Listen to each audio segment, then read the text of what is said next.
Gather round, those who cower in the shadow of giants. I've a tale for those who cannot yet weave their own. Wonder, adventure, and glory awaits. Rest your weary head, dear listener, as I regale you with my Bard Time stories. Bard Time Stories is proud to announce we've partnered with Roleplay Lead, an organization out of Denver, Colorado that helps tweens and teens with anxiety, depression, ADHD, autism, and self-confidence issues develop social and leadership skills through Dungeons & Dragons. Find out more during the break. When last we left off, the party was found traveling through the dangerous Moonwilds, escorting a halfling merchant by the name of Holvar and his cart of wares to the proud city of Lorvale. Upon arriving at the gates, while Holvar was discussing the group's means of entrance, the party was attacked by two owlbears that were under the control of two enchanted iron collars. Taking it upon themselves to free the beasts instead of killing them, the party broke off the collars and investigated them shortly before being welcomed into the city. Once inside the large city, they bore witness to people of all walks of life, celebrating and rejoicing in what was referred to as the Red Festival, a week-long celebration of the city's victory over a terrible red dragon 200 years ago. After joining the celebration themselves by throwing around some of the red powder, the party was introduced to the various guilds of the city. The Knights of Renai, the guild responsible for the festivities and proudly displaying banners proclaiming their deeds. Pursuit of the Hawk, a humble group of monster hunters settled in a repurposed tavern. The Heartforge, a guild for tinkerers and smiths within an ashy stone building constantly spewing smoke. The Twilight Reclaimers, an unassuming building with barely a sign showing their name hung on dark oak.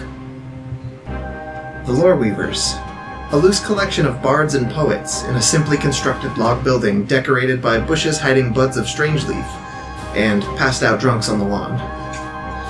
It was here the party met Ert, a half-orc teenager that seemed to be in charge of the affiliation. After pressing him for information, the party left a bit dissatisfied with the results of the conversation, as he seemed to have no knowledge of the specific subjects they questioned him on.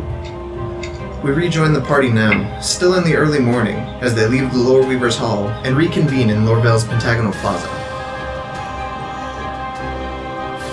You see down Main Street the festivities of the Red Festival still roaring, the crowds throwing up these plumes of red smoke scattered throughout it. I'm gonna kind of tug on Freya's sleeve and say, that one with the red banners, that's the one the person said you should go to find more about your mama. What was that? I said, the one with the red banners, Knights of Renai? The person we talked to earlier said you should talk to them if they saw your mama. We should head towards them. So as you walk up to the ornate hall of the Knights of Renai, you again see that the building is made from worked marble with the four large pillars with blue banners scrolling down them and a big large red banner spreading across them. Proclaiming Avandra bless this Red Festival. As you walk inside, you see several armor-clad knights that sprawled across several large cushions throughout the room, kind of these sectional couches. Many of them smoking through what looks like incredibly ornate and intricate hookahs, the smell of which hits your noses like a wave of wild strawberries in vapor form. You notice a figure approaching you. A younger, kind of blue, purplish skin, drow elf with short-cropped white hair and very sharp features, very angular jawline and sharp ears. What brings you here, outside of the current festivities? I'm looking for someone. Oh. Aren't we all? And he puts out his hand to you.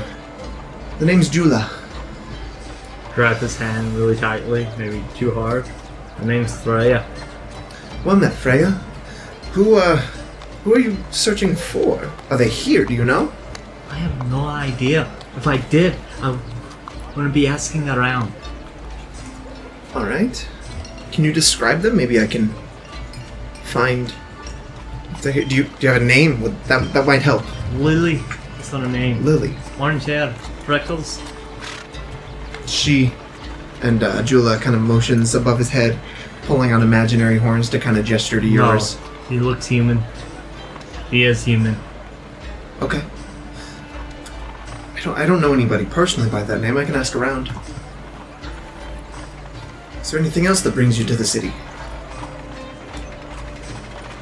I want to look around and see if there's any, like, cracks in the marble that may lead to earth, or any potted plants or anything.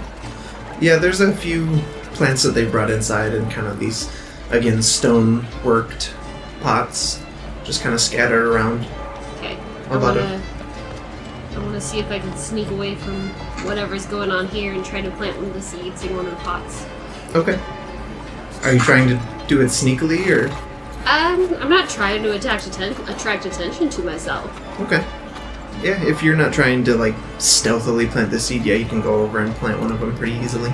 So you guys notice as Magnus sneaks off to do this. Meanwhile, Jula's still kind of locked eyes with you, Freya. Would you care to have a tour around our guild hall?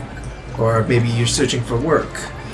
As I said, I can ask around about Lily, as I don't know the name personally. But in the meantime... Pay wouldn't be the worst thing. Yeah. Oh. Do you have a job that we can take part of? Of course. We're always looking for new members and adventurers to take on our mantle of the Changebringer. What exactly is the Changebringer? The Changebringer... Well, not quite sure how to describe her. She is our patron. She is our great mother. She's known throughout the realms as Evandra, goddess of change and luck. And of course, any gestures to a few of the walls, and you can see in kind of a fanciful golden script scrawled along of the marble walls, it says, "Luck favors the bold." So we worship her, and we spread her word throughout the realms, and, well, we protect the city for the most part. The guards do their share, but we take care of what they can't. Anyways, the job we have available, if you were to be interested, we're seeking a group of adventurers to head to the Rootgarden and recover some manawort mushrooms from it. Gardening? In a sense, we use their essence to brew potions, and, well, we've sent several of our potential recruits, and many of them have not returned. In fact, none of them have returned. It's not usually a thing people return from. Fairly easy. Typically. Do they eat the mushrooms? Maybe they were poisonous. We don't believe the mushrooms to be of any threat, but maybe something else there is.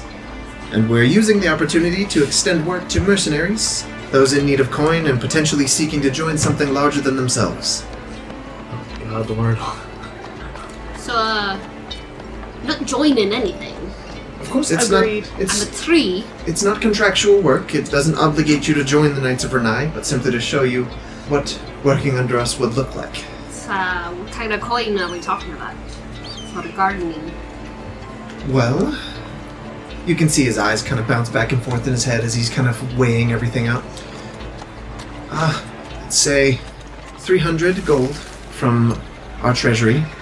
But of course, if you can bring back proof or maybe recover any of those that we had sent out earlier, maybe there could be something additional in there for you as well.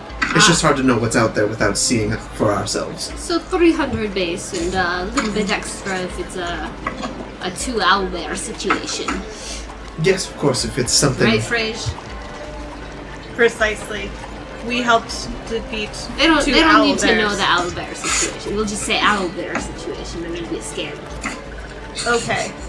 Right, so there was an owlbear situation. We They freed were so them. Fascinating. sweet. We freed them from a curse. They were attacking us. Now you've made me explain it. I like You just them. make it sound like we just freed owlbears into a city or something. It's outside the city. We didn't do that. Right. Whatever. Where did we go? Right. The Rootgarden is, maybe 10 miles west of the city itself. So not too far, about a day's journey. Not too Question. far, just gotta walk This a whole day. garden, is it important to the Wyldmother? Like, by picking the mushrooms, are we going to be getting into trouble with her? No. You see, the Wyldmother, she worries about the wild. These are gardeners. They've gardened the things. They've made the things. So they'll probably be fine. What kind of mushrooms are we looking for That again? makes sense. The mushrooms, they're a bit difficult to describe, but you'll know the right ones when you see them. What'd she call them? Manawort. Are we just pitching you more drugs? What makes you think? Hey, for 300 gold. Are we really gonna complain?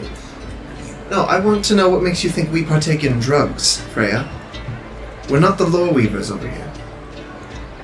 They were nice. What is the strawberry Yeah. smoke then? If not an intoxicant.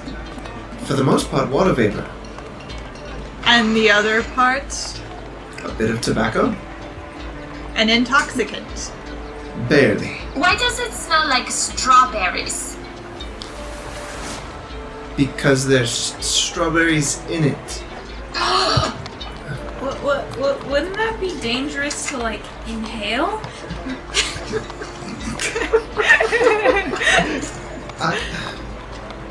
Do you know what a strawberry is? Yes. And you're aware that you consume them typically. Yeah, but I don't inhale them. I do sometimes, but only when I'm like really excited. So I'm going to assume you're taking the job. Yes, we're taking the job. But also, this is a message from the real people. Don't vape. They can vape if they want. Yeah. I mean, yeah, they can vape if they want, but like, If you're of age, vape. yeah, like you should vape if you're like an adult and if you want to.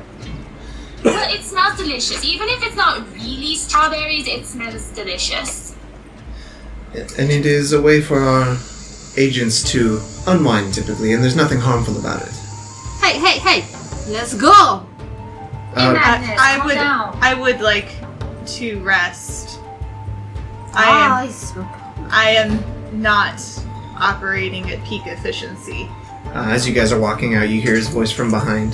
There's a few good taverns, and you might want to talk to the Pursuit of the Hawk about those owlbears. Let's talk to the people about the owlbears. Which people? The ones he said to talk to. The pursuit of the hawk. The Hawks. Hockey boys. Fly boys. So you guys heading there? Sure. And then probably to a tavern. Okay. So the Pursuit of the Hawk, you notice, again, their guild hall is a repurposed tavern.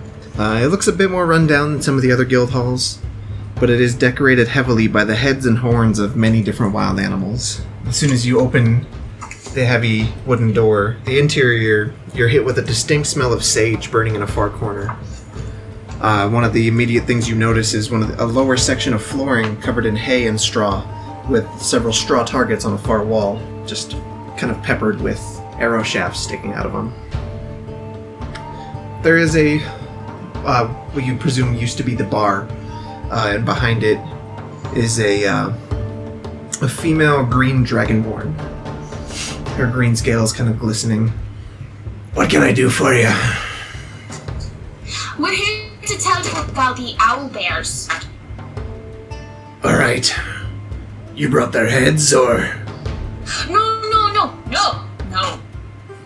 Then why are you here? But they had collars, and someone was being mean to them, and they were really sweet. Alright, so you're filing an incident report. Sure. She kind of leans down and grabs a few scraps of paper from underneath the remnants of the bar and hands you that and a quill. Fill this out. Everything you've seen, everything you know about the situation, we'll take a look into it. I'm going to turn and awkwardly offer it to Saxifrage. Uh-huh. Can you write? I can write. You can see the dragonborn woman kind of furrow her brow in your direction, Mialee. How old are you? She's old enough. I don't know what that means. 25. She can rent a horse. And she can't write? Are you guys gonna teach her anything, or are you just gonna keep her around like that? If she wants to learn. If she wants to learn. Right now, it's just survival out there. We teach her how to survive. You guys look like a rough bunch. Mialee, would you like to learn how to write? Communicate in a written form. I know what writing is. Animals don't do it, so why should I? That is a fair point. It makes things a little more, effective when you're in cities like this. But I don't like cities like this. I'm going to the Bluewood. This is why we have Saxonbridge. Okay. Our good. Look, I didn't mean anything by it. I just... Freya, do you know how to write? Yes, of course. I would be happy to teach anyone in this party who would like to learn how to write. But I am going to write this incident report. Saxifrage writes out the incident report. Okay. While you do so, the Dragonborn woman introduces herself. Name's Noru, by the way. Nice to meet you, Noru. Who am I speaking to? Who are you? Oh. I am Saxifrage. I think I gathered that much. Excellent. I'm Freya. These are my comrades. We have Laverra. I'm Comrade 1. Comrade 1. Alright. So what brings you here? And I'm sorry about the owlbear attack. We'll look into it, of course. Work. You're looking for work. Oh, yeah. Well, we're on a job right now. Potentially. Alright. It has not been decided. Through who? And mushrooms for the Knights of Renai. Those blowhards. I like that. How much are they paying you for that errand? 300? 400. Was it 400 or was it 300? 400. Make a deception check. Especially since Freya's not backing you up.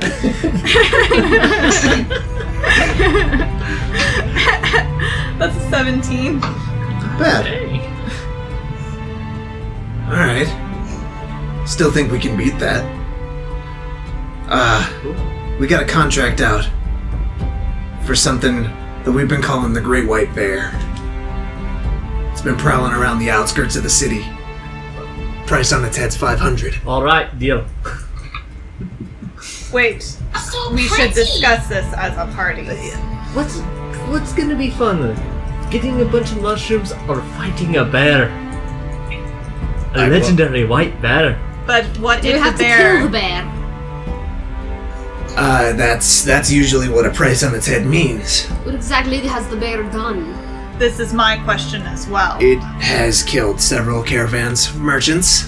What if it's being controlled by the ridiculous colors of the other bears? It is the owl detailed bears? in my incident report. The owlbears were being controlled by metal collars while an entity was using to control them and force them into attack humans and other sentient. Yes, I don't like to okay. kill nature when Okay. I can. And she pulls off from one of the higher shelves a stack about 6 or 7 inches thick, slams it onto the table. Here's a list of incident reports for the bear. You can look through them and see if any of them mention a collar. Okay. Saxifrage finishes writing their report and begins looking through the incident Friends. reports for the bear. Comrades. If it turns out that it is being controlled, then we'll free it. But if it's not, we get 500 gold. But if it is being controlled, then we free it. Do we still get any payment? Depends on what you figure out. If you're able to prove that the bear won't bother anyone here anymore. Precisely. I'm sure me and Lee could do something about it, right? I don't want to kill a bear because I don't like killing animals. But But if it's attacking and killing people, it could be that. Where's the bear located? Around the city, he said. Around the city, but I mean, what if it's in the same direction as the mushrooms? I don't think they have a tracking collar on the bear. Otherwise they Because I'm saying we can do the mushrooms and the bear. I mean, let's go do the mushrooms. That's easy. They're in one place. And if the bear shows up, that's a cool 500.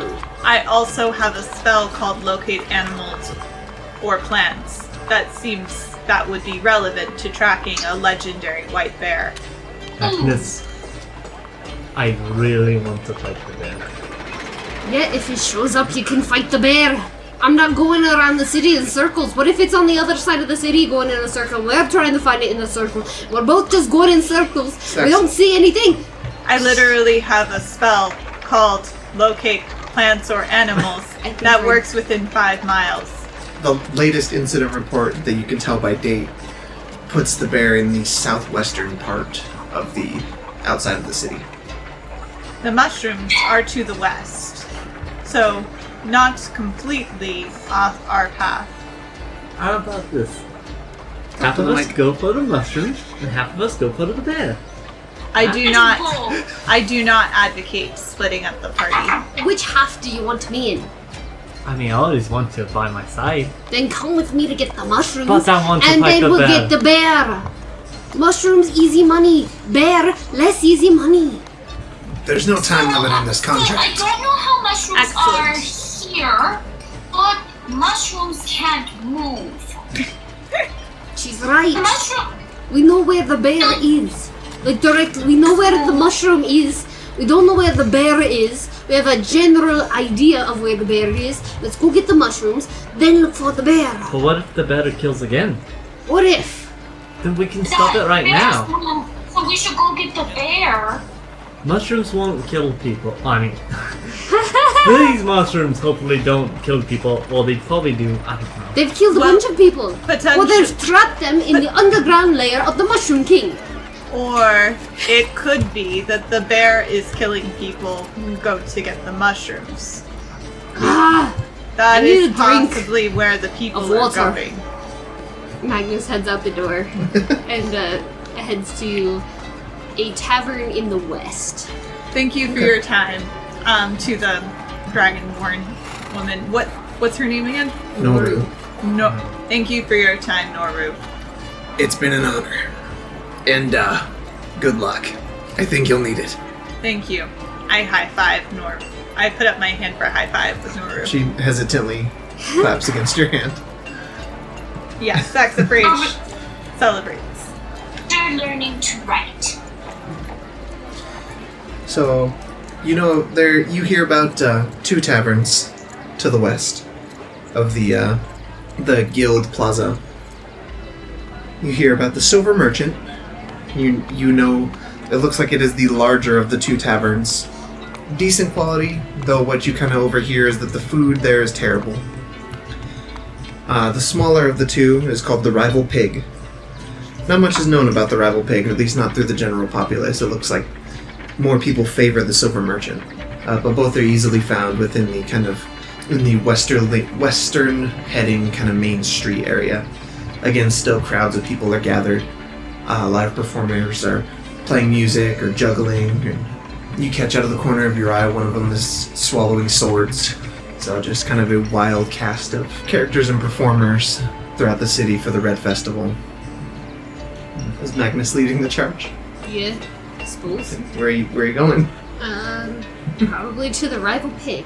Okay. Somebody has to write them a Yelp review. Mia totally believes there's actually a pig inside. As you head there, again, you notice several people kind of stumbling around on the outside of it, pre-gaming a bit too hard. A couple dwarves, a couple humans, a few elves. You walk in. It is definitively smaller and a little more rundown than what you saw of the Silver Merchant. It has a more distinct homey feel to it. A lot of warm torchlight kind of filling the whole stone interior. So as you guys kind of walk in, you see a lot of round tables A few patrons sat at them, discussing amongst themselves, just a bit of a low murmur throughout most of the tavern. The barmaid herself is currently moving between tables, waiting on people, everything like that. Shorter stature, a little bit taller than Magnus, so just over 2 feet probably. You notice round features, fairer skin, some freckles, and kind of a mop of medium-length brown hair. You recognize her as a gnome. How's it going? I'll be right with ya. She's just bussing between a couple more tables. Just a couple more here, a couple more here. Okay, what can we do for ya? I want to see the pig. Honey, you're in the pig. The rival pig. I want to see the actual pig. Oh, there's no pig here, my dear. I'm sorry. We have a dish named the rival pig. Is it actually pig? Yes, it's pork, served with sausage, some apples. It's kind of our main course here. Is that where you all came? I'm sorry, there's no real pig here. No. Sorry. I look at the others and I say, there's no pig. Oh, I am sorry, Mialee. sorry, Mialee. It was all for naught. Perhaps we have some dinner, though. I'm so sorry. Can, we have a seat? Of course, anywhere you like. Perfect. Could I get some water, some cheese, and, some apples? Yeah, I can bring us bread. Is there anything anyone else would like? 2 cups of meat and the biggest slab of meat you have. Aha, so you will be having the rival pig then. Alright. And for the rest of you? Do you have milk? Milk. Yes. Yeah, of course. Can I get a bowl of that? Bowl. Typically we serve it in a cup, but yeah, of course, anything. Of course. And again, What kind I'm sorry, what was that? of juice do you have? Juice? Honey juice, leaf juice. We've got various juices. Orange, apple. Apple. Are you wanting alcoholic drinks, or are you abstaining for the Not night? enough. Oh, good to know. Sorry, I don't encounter much of your kind, and you're very large. And you look, and you're about like 4 times the size of her. I just realized that. Yeah. Apple juice. Of course. And for you, tree person? My name is Saxafrage. And what a wonderful name that is. My name is Faces. Nice to meet you, Faces. What do you have? I would like a very large quantity of vegetables, fruits, and water. I have had a hard day. Of course, I'll get it right in for you. Will you be staying the night here? If you've got room, probably. Sure. Got, some things. We've got a couple rooms. Would you like 1 or 2? Probably one. What have we got to hide at this point, right, guys? We've already seen that thing Freya has. Well, will there be enough beds to accommodate? I do not require a bed. I'll sleep in the chair. And what thing are you talking about? I Magnus kind of shifts his eyes to her and shifts his eyes away. will get your order in immediately, and I will start a tab for you and get your room under the tab. Thank you. Of course. And she rushes off. Eventually, she begins to bring out your orders: water, milk, various fruits and vegetables, pretty high quality, ripened apples, nuts, carrots. As far as what you ordered, saxifrage, she just kind of brings out like what would have typically been like sides or fixings for other dishes, and just kind of brings them all out on a big platter for you. Unfortunately, Freya, the mead, you can tell almost immediately, is heavily watered down. What is this? I'm sorry? I asked for mead, not water. No, I know. That's our finest quality. Finest. Don't be rude, Freya. I mean, if I ask for mead, I'm gonna pay for it. Got to be not water, practically. I'll pay for it. Just stop complaining. I'll see if we have anything harder. I know, unfortunately, my hands are a bit tied, but I'll see what I can get for you. And she brings out some ale with that pale golden color of, again, heavily watered down ale. But it is a bit stronger than the mead. Free of charge, honey, of course. Alright. You're going to drink your ale, and you're gonna like it, Freya. Oh, I ain't gonna like it. And she You slides... like it, or else her cat will go at you. Faces slides the kind of tarnished yellow key onto the table. Your room's just upstairs. And it should be clean and ready for you whenever you want. Thank you. Sacks of Rage leans over towards Freya and tries to whisper, but they can't whisper. I heard that the Silver Merchant has excellent ale. We could finish eating here. You could go and get hammered. I mean, you don't have to support her drug problem. It's not a problem. Listen to this hypocrite. Gonna say all those druggies are super horrible. She goes and gets smashed like every night. They get nothing done. I get things done. So you are a functional alcoholic. Of her faces. The bear. Are you referring to the great white bear? Well, I luckily haven't had any run-ins with the great white bear, just some of the horror stories I've heard, and one of my suppliers was unfortunately taken by it. But that's all I know, unfortunately. That's okay. If I understand right, it's... Well, you know how people exaggerate, but it could be twice to 4 times larger than your typical bear, and it's just... It's scary to think about, but I'm glad I'm safe within the walls of the city. Meanwhile, Freya, you feel a hand clap against your shoulder pauldron. So you're heading to the Silver Merchant. Aye. You turn and look, and you see the face of a Tortle. A Tortle folk. The kind of older, green-skinned, large shell kind of protruding from his back. You know the food there's terrible, right? That's what I'm eating here. Going over there with the drinks. You look like a strong woman. Aye. You know they have nightly wrestling matches there, right? No, I did not. I should introduce you to someone. That's what I'm talking about. You lead me the way.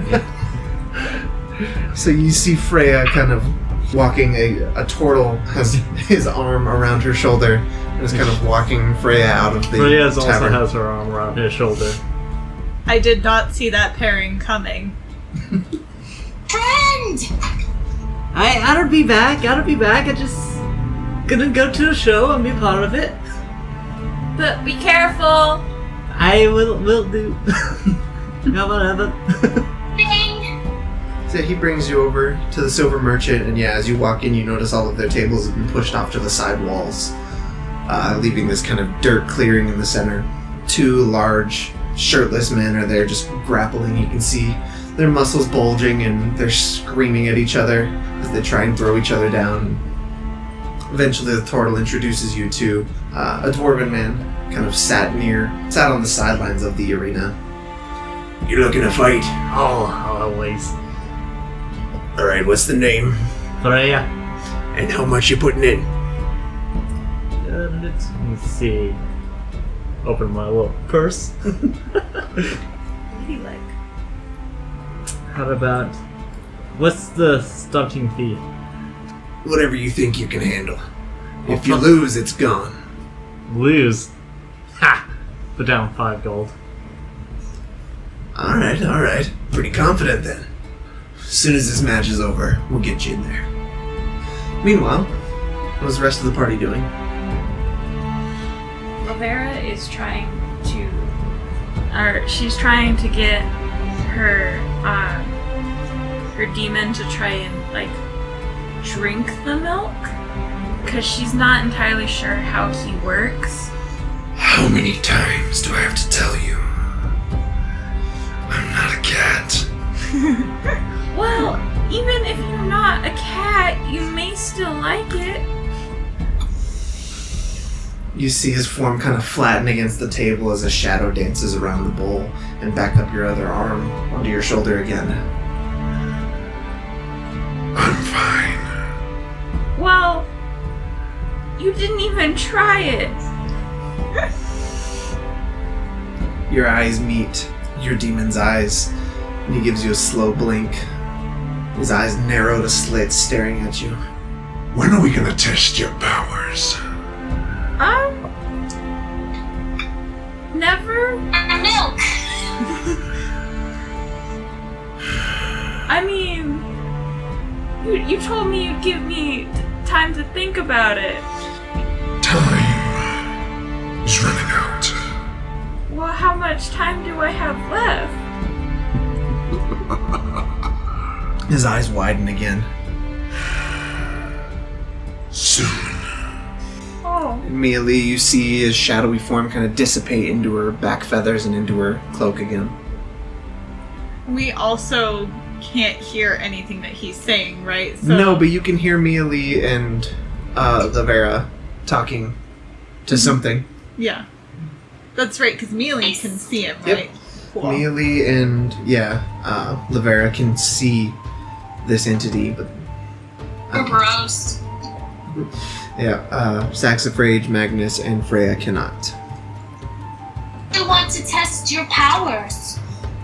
I don't exactly know what my powers are, but I know they're not good. You could find a place nobody is, and I can help you. Well, I don't know, 'cause I don't want to hurt you. Won't. I have the Wyldmother. I don't know if he's in the jurisdiction of the Wyldmother, though.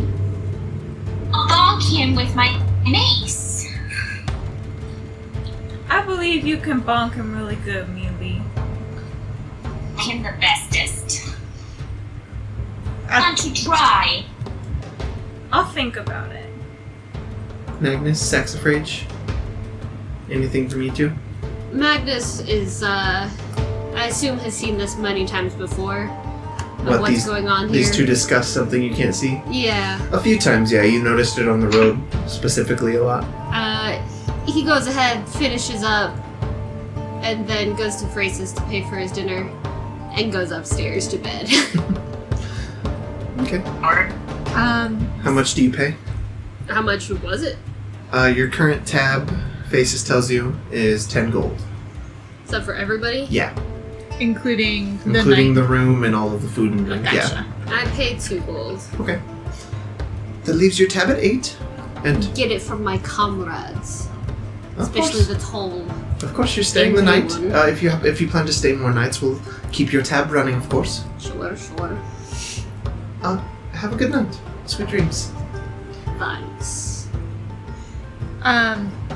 I do have a question. Okay. I don't know how long necessarily the party has been together. Has Freya done this before? Gone on wrestling competitions with people? Because if not, if this is not She's something- been in a lot of bar fights. You haven't been to very many towns or cities together. Okay. You've been to a couple smaller towns, and yeah, Freya's probably disappeared a couple of times to take care of some stuff, and usually she comes back a little more worse for wear, but... Saxifrage decides that this time that they want to go observe this bar fight, this situation. This bar fight. Yeah, this bar fight, but also like kind of curious about what the Silver Merchant's all about. Sure. Yeah, as you walk in to the Silver Merchant, you draw a lot of eyes on you. You get the feeling, you get the sense that they're not used to seeing creations of your stature. Saxifrage stares right back at them. You immediately make them uncomfortable, and they kind of look away and start kind of tending to their own drinks and meals. I walk up to Saxifrage and hug her. I'm like, Saxifrage, you showed up. I'm already intoxicated. Yes, I had gathered. Hey, you're gonna support me in these fights?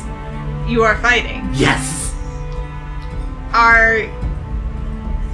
Is this planned, or are you just going to start punching random people? Oh, there's a little fighting arena right here, so this time it would be planned. Who is your opponent? Why, they haven't announced it yet. Probably some. That is when the dwarven gentleman you've been speaking with kind of comes up and grabs you. Come on, time for your fight. Watch me work. I would like to place 1 gold on Freya. All right, and he grabs it and pockets it pretty quickly. You haven't seen her opponent yet. Brings you over to the pit, this arena. I thought you were the opponent. As you approach, you see in the middle of the arena, standing there, a full-blooded orc. You can tell based on the size of his tusks and his stature that he is not half-orc, he is in fact full orc. His kind of green skin over rippling muscles. Bald head, kind of angular face with a chin-strap beard. That's a face only a troll could love. We'll see what I do to you. Bring it on, big Cracks his boy. knuckles. Cracks a few more bones in his neck real quick, kind of getting limber for the fight as they begin to announce you. The dwarf stands up on a table. In this corner we have Freya the Tiefling. Freya! You hear a Freya. few roars from the crowd, just some kind of generous claps. Woo! Freya! Freya! And this fresh meat is facing off against our local champion, Rourke. And as soon as he says that, the crowd erupts in cheers. That orc in front of you puts up both of his arms, and you can hear just the crowd. Rourke! Rourke! Rourke! Rourke! He waves his hand. Alright. He's compensating for something. The dwarf looks at you. Fight as dirty as you want. And as he steps out of the ring and moves a table from the side to kind of block this little entrance that there is, he bangs on the table. Go ahead and roll initiative for me. Saxifrage, you could also roll initiative if you'd like to do anything during this time, or are you just observing? I am simply observing. Okay. Because Saxifrage is a little confused over what the rules are. Like, Saxifrage is actually kind of regretting betting on Freya now because they thought that there were actually rules to this. Now they're pretty sure that Freya's gonna Alright, get Freya. real hurt. 15. 15? Okay. So you're actually up first. What would you like to do? Alright. You see this orc gentleman kind of settle into his stance, this kind of typical boxer stance. What do you do? You said I can fight 30? He did. I grab a mug, I take a sip, and I throw it at his face. Okay. Go ahead and make that be a ranged attack with an improvised weapon, so that's d20 plus your dex modifier. No proficiency. Oh man, that is an 8. 8? That is a miss, unfortunately. So as you take your drink and you throw the mug, he's already charging at you. Uh-huh. You can see his shoulders kind of bared down. The mug sails right over his head. As kind of low as he's ducked, it sailed right to where his head would have been. Kind of spatters against the crowd behind him. Alright, You have 2 attacks? that's right. So he's like running right at me. Mhm. So I mean, yeah, like, it would be his movement on his turn to get to Okay. you, but yeah. So when he dodges, I'll run up and Superman. Okay, Superman punch. Go ahead and make an attack roll. You should have an unarmed strike option on D&D Beyond. Oh, where? It's under actions. Mm-hmm. It's usually It's usually just your strength modifier, and then I run unarmed strikes a little bit different. I let you roll a d4 for damage instead of just your strength mod. But yeah, go ahead and roll. I'll say add your strength and proficiency. You're proficient in your fists. Okay. So, just a regular attack roll. Cool, so that's a 16. Hit. Alright. Go ahead and roll damage. Yeah, d4, and then you'll add your strength modifier. Dang, that is a 9. 9, okay. So you fly across, crack! You feel your fist connect with his jaw. It stops him in his tracks. As he comes to, you can see a smile creep across his face. I like seeing your pearly teeth. And now it's his turn. I'm gonna take some of them. You see something kind of fog over his eyes as he looks at you. You see him glow red for just a second, and they become immediately bloodshot, and you can see all the muscles and veins in his body kind of ripple and grow. He's now raging. He's gonna make 2 attacks against you. First one is a 12. Misses. Okay. So he swings down with one strike, you block. Second strike, he throws an elbow. That's going to be a 16. It matches. So. Okay, so that's a hit. As his elbow connects across your face, you're going to go ahead and take 8 points of bludgeoning damage from his sharp elbow as it cracks across your jaw, turning your head just slightly. And Did your mother teach you how to do that? now it's your turn. Go ahead. What do you do? Alright. I'm gonna jab. Okay, jab and a hook. Yeah. There we go. Roll both. So that's a 21. Hit. His armor class is 12. Oh, okay. Ooh. That one misses. Okay. Just the jab hits. So the jab hits. You crack him across the nose. How much damage? I do 8 damage. I see. As your jab cracks across his nose, you put enough force behind it, you expect it to be broken, but instead just a little bit of blood drips out of it. He's smiling at you again. As he kind of ducks under your hook, you see him try and grab you around the waist, and he's going to try and suplex you over him. So there's going to be a contested grappling check. Okay. That's just my... Strength athletics versus his strength athletics. You got this. Oh, thank goodness. That is a 26. 26. He got a 23. So he grabs you around the midsection and tries to pull you over. You plant your roots and widen your stance so that he can't quite get low enough to throw you over him. That was his turn. Now, what do you do? Alright, so does he still have me in the grapple or did I break? Yeah, but you're not restrained. He's still holding on to you. He's going to try and do the same. Okay, I'm gonna headbutt him Okay. to see if he'll also let go with that headbutt. Okay. Okay, so that is a 24. Hit, yeah. That is 6 damage. Ooh, okay. Crack across his nose again with the back of your head. You can see the horns kind of digging into his cheek. As you do so and you pull back out, it kind of lets out this little sliver of blood that pours down his face, down into his beard. He does let go from that. Alright. As you crack across into him and kind of jab into him with your horns. He lets go and he's kind of reeling back from that. I'm gonna do a back kick Oh, okay. to push him away. Excellent, Freya.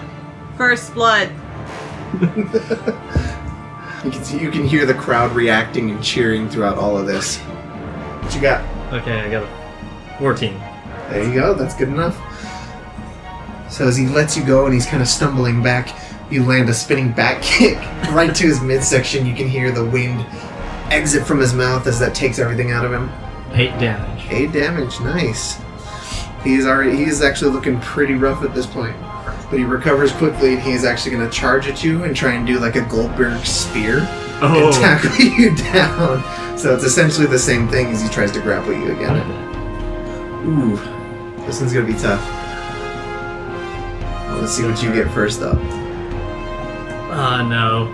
That is a 18. 18? You rolled a natural 19. Yeah. So he does just spear you into the ground, his whole hulking form just pinning you, pushing the air out of your chest as he does, and begins to try and mount up so that he can just pummel you. That was his action. So now it's your turn. You can hear the crowd as soon as that happens go, ooh! Mm-hmm. The dwarf who's kind of stood beside you, the kind of bookkeeper, just kind of looks on. You know, I really thought she stood a chance. I have to ask, has anyone died recently during these fights? Not officially. He crosses his arms. What are you, a guard? No, simply someone who is regretting their friend's decision. Oh, you chose the wrong person to fight tonight. I point at him and use hellish rebuke. Okay, from that blow, sure. Yeah. So what is that's a dex save on his end, right? Yep. Usually that's a reaction, so that's still. Ooh, natural 2. Oh. So yeah, go ahead and roll damage on that. All right. And yeah, that'll be your reaction from being hit. So you'll still have your turn. He takes 12 damage. 12 Fire damage, nice. As soon as you finish saying what you're saying to the dwarf, you both turn back to the action and see Rourke and Freya just erupt in flame. Just whoosh. You hear Rourke screaming as some of his skin begins to kind of char and boil. He still got you, and it's your turn now. Okay. So I'm Because gonna that try was to your reaction. break free because I gotta Okay. try to break free. Sure, yeah, I'll give you advantage because of that burn. Sweet. I'm gonna need that advantage. Oh, thank God. That is a 26. 26, he got 24. Yeah, you're consistently beating him on that. That's good. So yeah, you as soon as they're erupt in flame, you push him off of you. And kind of, do you stand back up? Yeah, is he on the ground still? Or is he standing up? I mean, he's on the ground right now. Okay, I'm just gonna kick his head in. Okay. He is prone, so you roll at advantage. That's funny. That's still a 17. Yeah, hit. Nice. 9 damage. 9 damage. Okay. And then can I make my second attack? You used your action to escape. Okay. So technically you wouldn't have got that attack, but I don't care that Okay. much. Okay. Yeah, So you try that again. free yourself from his grasp, and as he's still there trying to kind of clamber and grab at you, you stomp on his head. You hear some of the front teeth, not the tusks, but the teeth in front of it, kind of crack from the impact. He is going to, kind of using you and grabbing onto you to pull himself up, he's going to take 2 strikes right at your head. Alright. That one is a 19 to Yes. hit. That's a total of 8 bludgeoning damage. And the second blow is a 15 to hit, which I don't think does. Nope, it misses. So yeah, he cracks you with one good strike. As he comes around with his second haymaker, you can see now he's just got fury and blood in his eyes. But you duck underneath that one, and it's now your go. Get off of me! I'll punch him. Ah, yes. That is definitely a hit. Okay. Alright, I do 7 damage, and then as he slides a little bit off me, I'll use both my hands to Right down on the top of his head. yeah, Alright. that's 6 damage. 6 damage? Yeah. How do you want to do this? Just right in his, like, teeth. Just trying to knock as many teeth out. Alright. So with your double hammer fist, as he's trying to claw his way back up at you again, that first blow kind of staggering him, you come down, crack, and you hear one of the larger tusks break. And it's just kind of dangling there by a little bit of the tooth that's left. He looks up at you and you can see the rage dissipate in his eyes as he just falls unconscious underneath you. The crowd erupts in cheers. Frey, yeah. Frey, yeah. Frey, yeah. A chant erupts out of saxifrages. That's how you do it! And I grab somebody's drink and just drink it. A couple patrons begin to just start like handing you drinks as soon as you're everything's kind of getting cleaned up. They eventually wake Rourke up. He pulls the tooth the rest of the way off of his mouth. He walks over to you and hands you his tusk. I take it and I put out my hand like, good fight, brother. He grabs you by the arm and just shakes you. Just the full respect of strength and everything. We'll need a rematch soon. Anytime, any place. And then you just start getting just more and more drinks offered to you. I hand, out of all the drinks I get, I hand him like half of it, and we're gonna just drink. You're met by the dwarf again, kind of doing his rounds, doing his payouts. Saxifrage, you get back 4 gold from the one you put in. Nice. And Freya, you make 18 back from what you put in. The dwarf just kind of happily shakes your hand and offers you another ale. Feel free to come back anytime. That was amazing. What a deal. And with that, I think we're going to go ahead and take a break.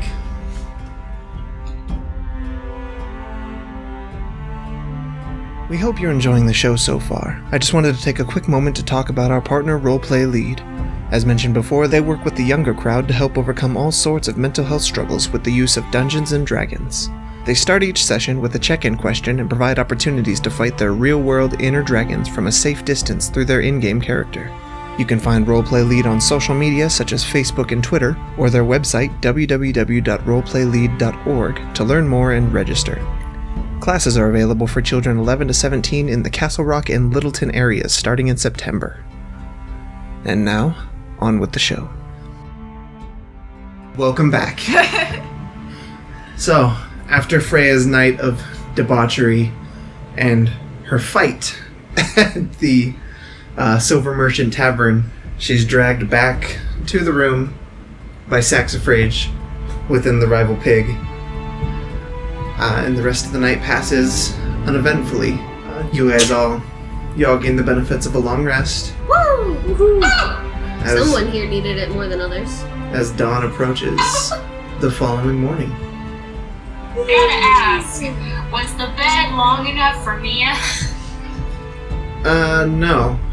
It's definitely not made for Firbolgs, unfortunately, but That's fine. She's in the habit of stretching out like her sore ankles and stuff because they dangle over the side. It's fine. This is fine. a bit of a cramped space. Not a whole lot of room between the five of you.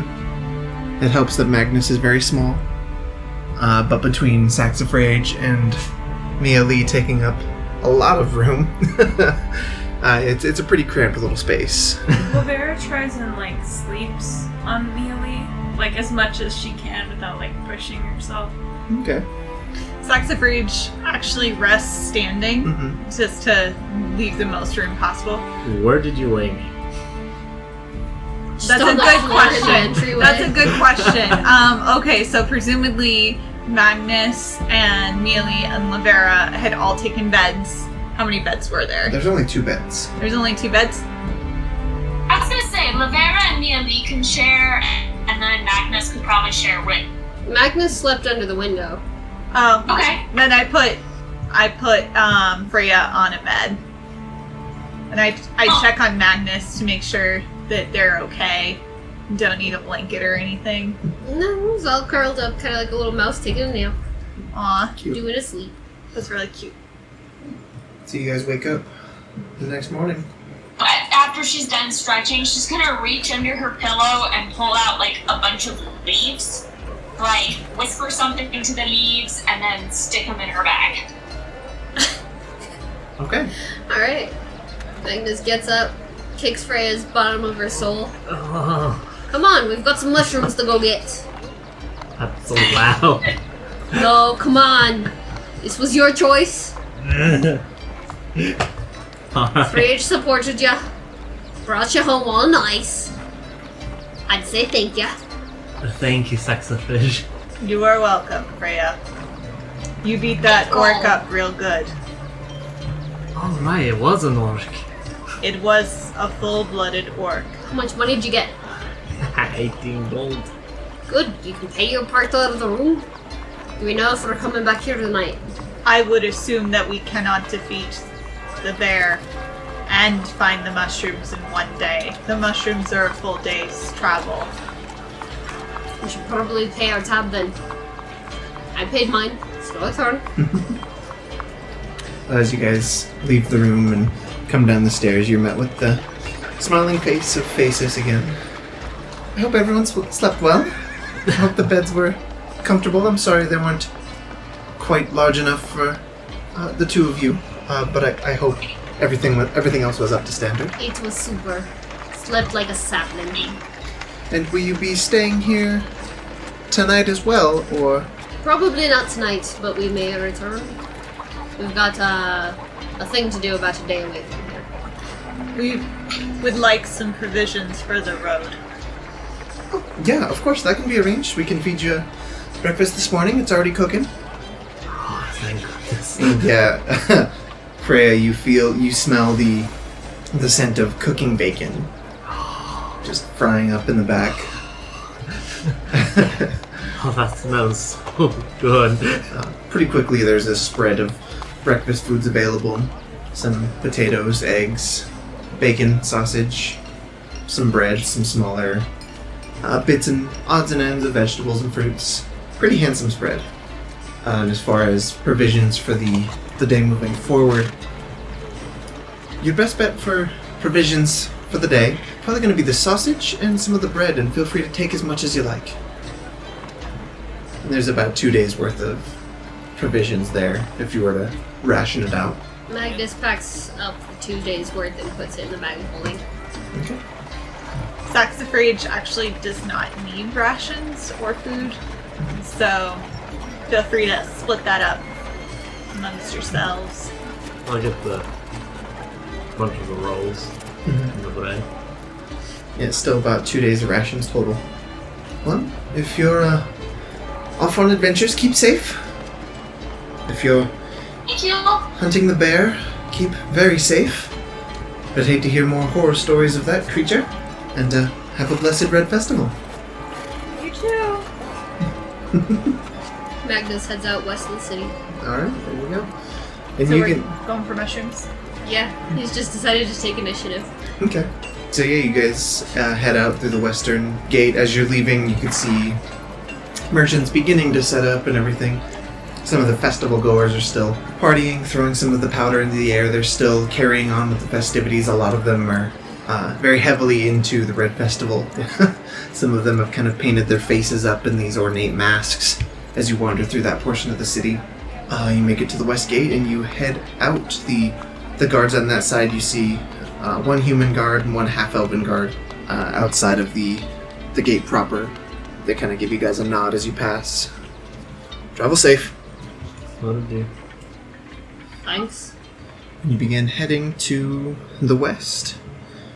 As you're heading out onto the road, you can see a few kind of vine-covered signs, a little ornate and beautifully decorated signs pointing you over to the Rootgarden. You imagine it's a pretty well-traveled, or at least one point was a very well-traveled area. The path heading toward it itself is a little bit overgrown, some moss here and there, and definitely not cobbled like a lot of the city streets were.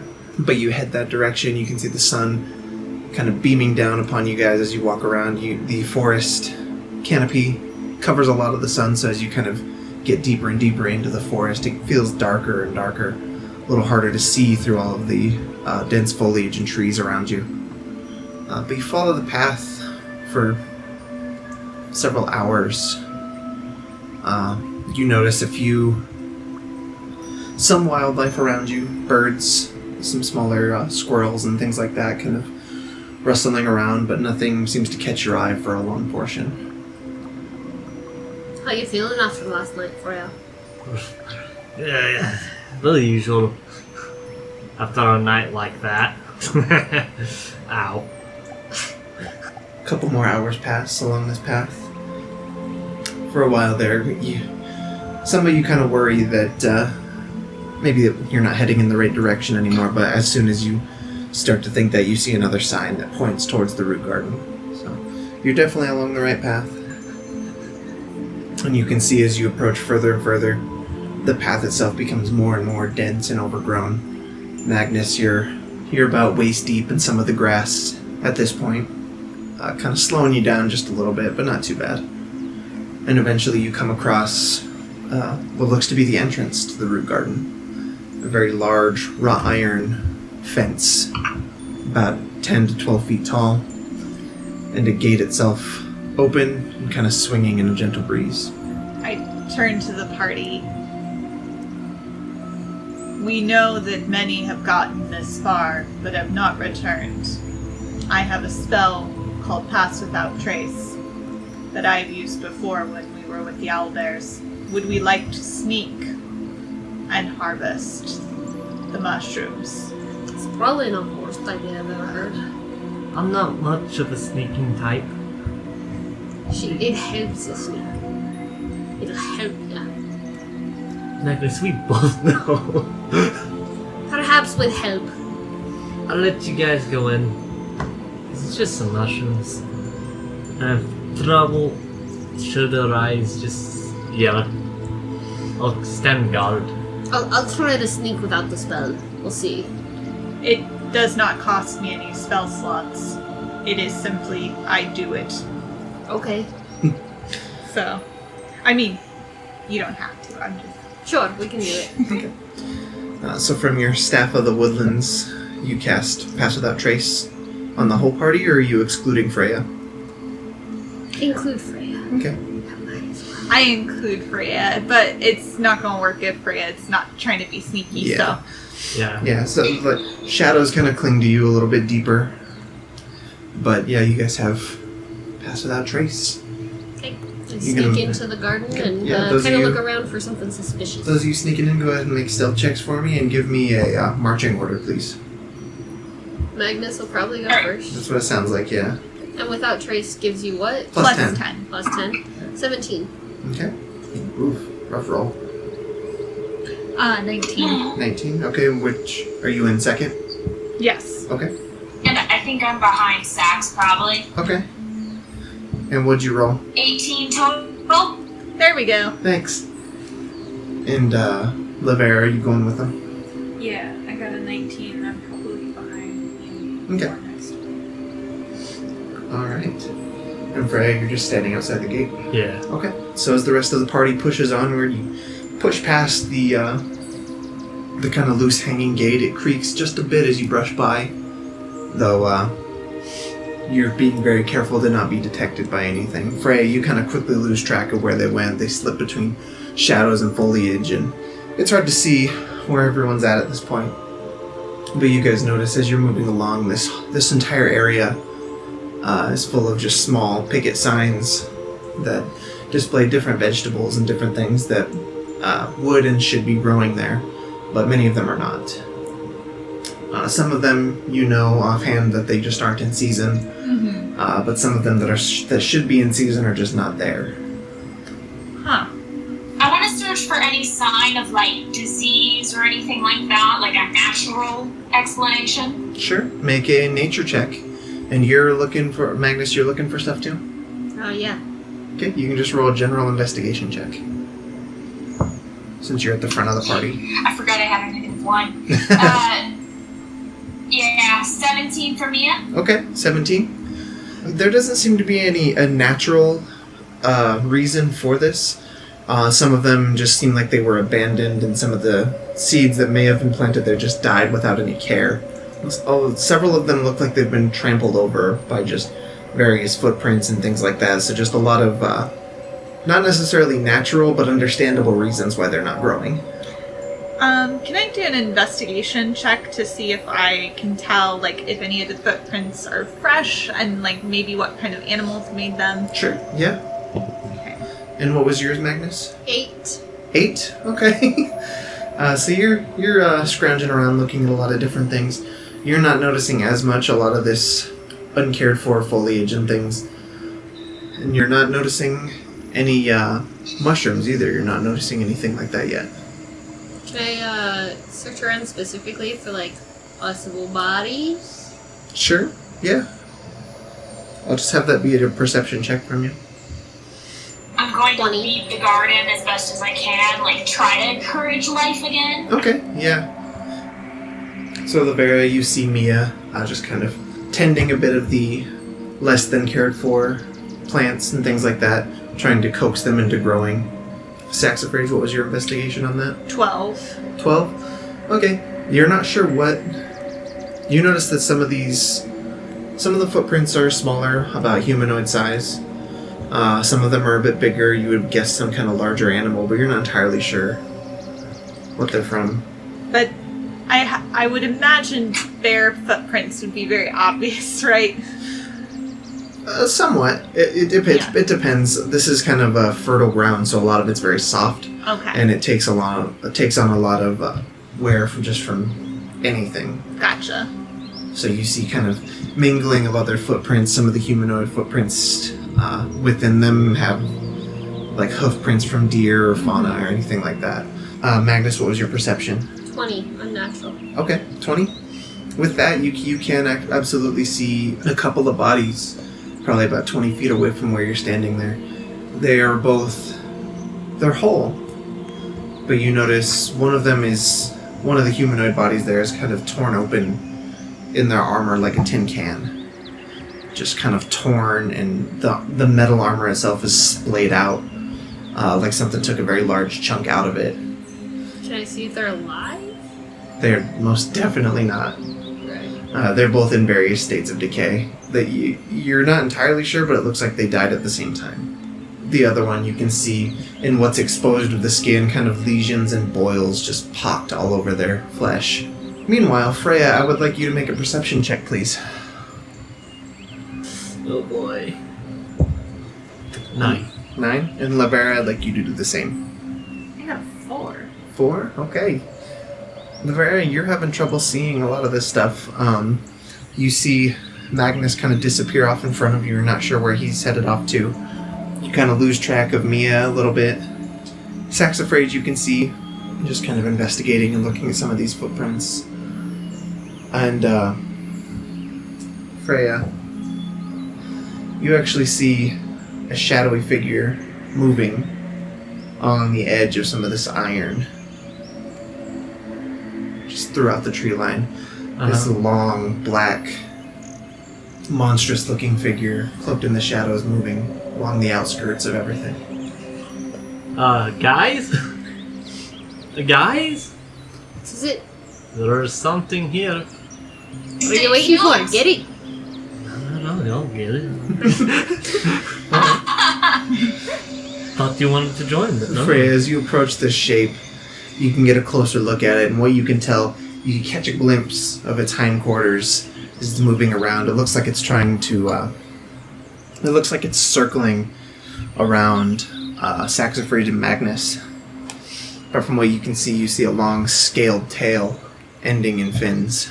These powerful-looking, scaled legs ending in talons. And it's surrounding Magnus. It's not surrounding them yet. It looks like it's moving around the exterior of the Rootgarden. It's headed our way. Okay. Definitely a dinosaur. Alright, it's heading your way, Magnus. Alright. I get ready to pounce. Okay. Sword out, ready to go. With that, you can see the creature stops, and it leaps over the fence. And as soon as it does, you can see the light of the entire space around you reveal it. And you see before you a large black dragon. Oi! What?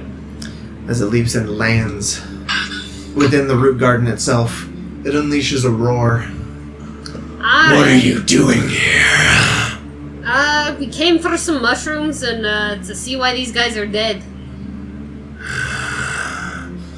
More soldiers. No, more like paid for hire mercenaries. You won't take my children. Who? The mushrooms are your children? Wait, the mushrooms are your children. It takes a couple steps closer to you, Magnus. Yes. Yes. How? You're a dragon. Did you birth mushrooms? Magnus, you are a tree. You do not look like most trees.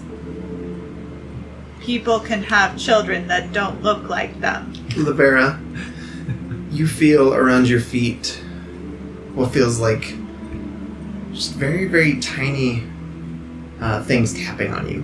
And as you look down, you can see small mushrooms, maybe only at most about 6 inches tall, with their tiny little mushroom arms punching at your feet. Whoa! Nobody said the mushrooms were alive. All of them kind of look up at you. You can see their mouths are just this thin line across the top of a mushroom.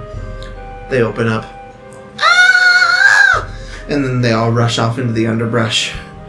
The dragon looks at you. You've scared them. I scared a lot of things, but nobody told me the mushrooms were alive. Of course they're alive. So I think You won't have them, or you'll end up like them. I mean, I don't really want them now. They're alive. Like, not like alive, like, and I point to like a random flower that I assume is not alive. Or sentient. Mhm. Like, not alive like, that. Like, alive like, and punching. Most mushrooms do not punch. Most mushrooms don't scream. Exactly. We did not know this. How long have they been, harvesting your babies? Long time. Long time. So sad. And you just now started, murdering? I only found them recently. And they ask you for help. My children. Asked you for help. It closes its mouth and kind of nods. Alright. So now you're protecting the babies. you see a few more. Now that you kind of know what to look for, you see a few more small mushroom shapes kind of peering out from some of the underbrush around you, looking at you. That is ecstatic. They are so cute. Don't scream. See? I think that's the only way they can communicate. Can you speak? Oh.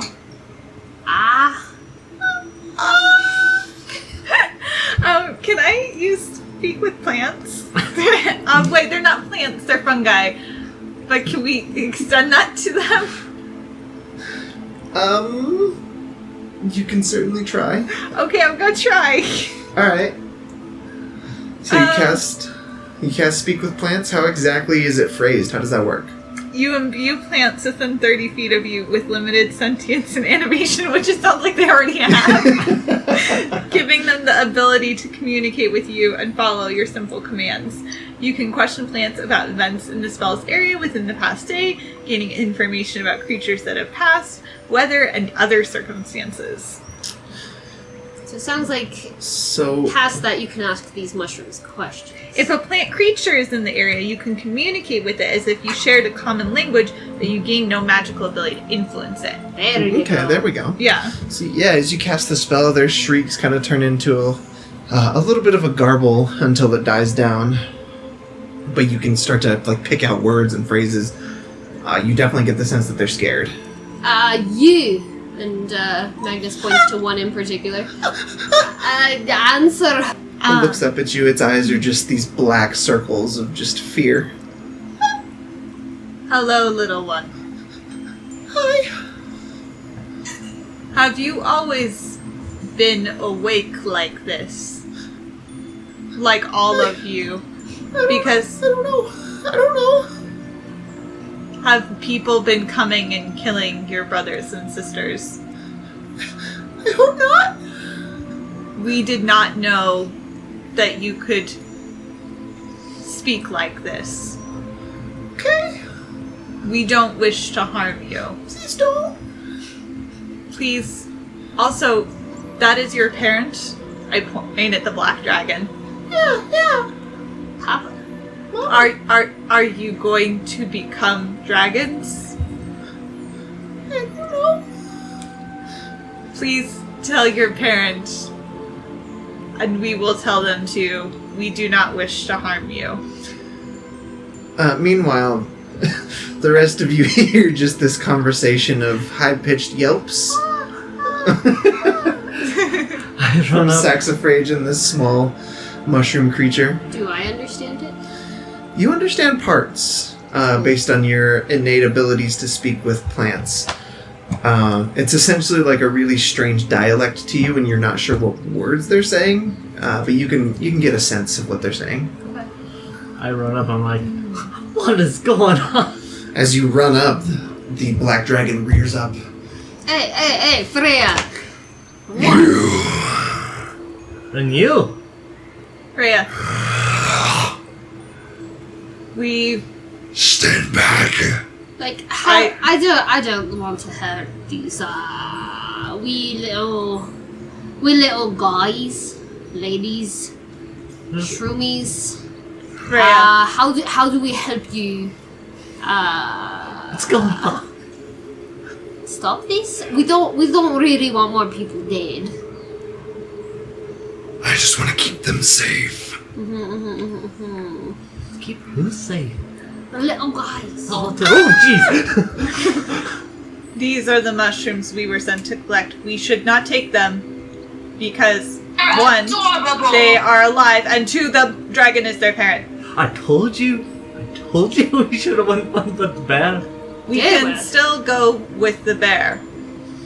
There is nothing to prevent us from going with the bear. I have an idea.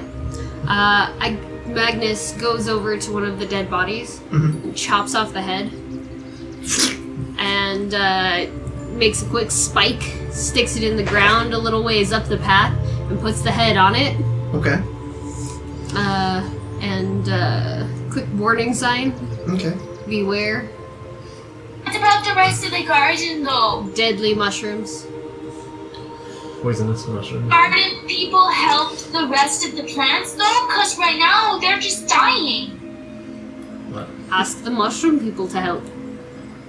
We are concerned, Dragon, that while we do not wish to harm the mushrooms, others may come. Is it possible for you and your children to move, even if we tell others there is a large dragon there? Someone will come. Yeah, they've been known to kill dragons in the city. They're celebrating the kill of a red dragon over there right now. And why should I trust you? I don't know, we could have killed you instead. We've been known to do that. But instead we were all like, no, we'll help save the mushrooms. And the mushrooms were like, ah! Also, And Fridge was like, blah, blah, blah, blah. And then the mushrooms were like, ah! And then you were like, bah! And none of that ended in your death, so yeah. Also, we helped 2 owl bears yesterday. So, There was an owl bear situation. Make a persuasion check, I guess. 13? 13. The dragon eyes you warily. Ah! You haven't harmed any of them yet. No. Not today. So, maybe we can leave. And more won't come. Probably. Yeah. Just pick a better place. It's not so open and like advertised.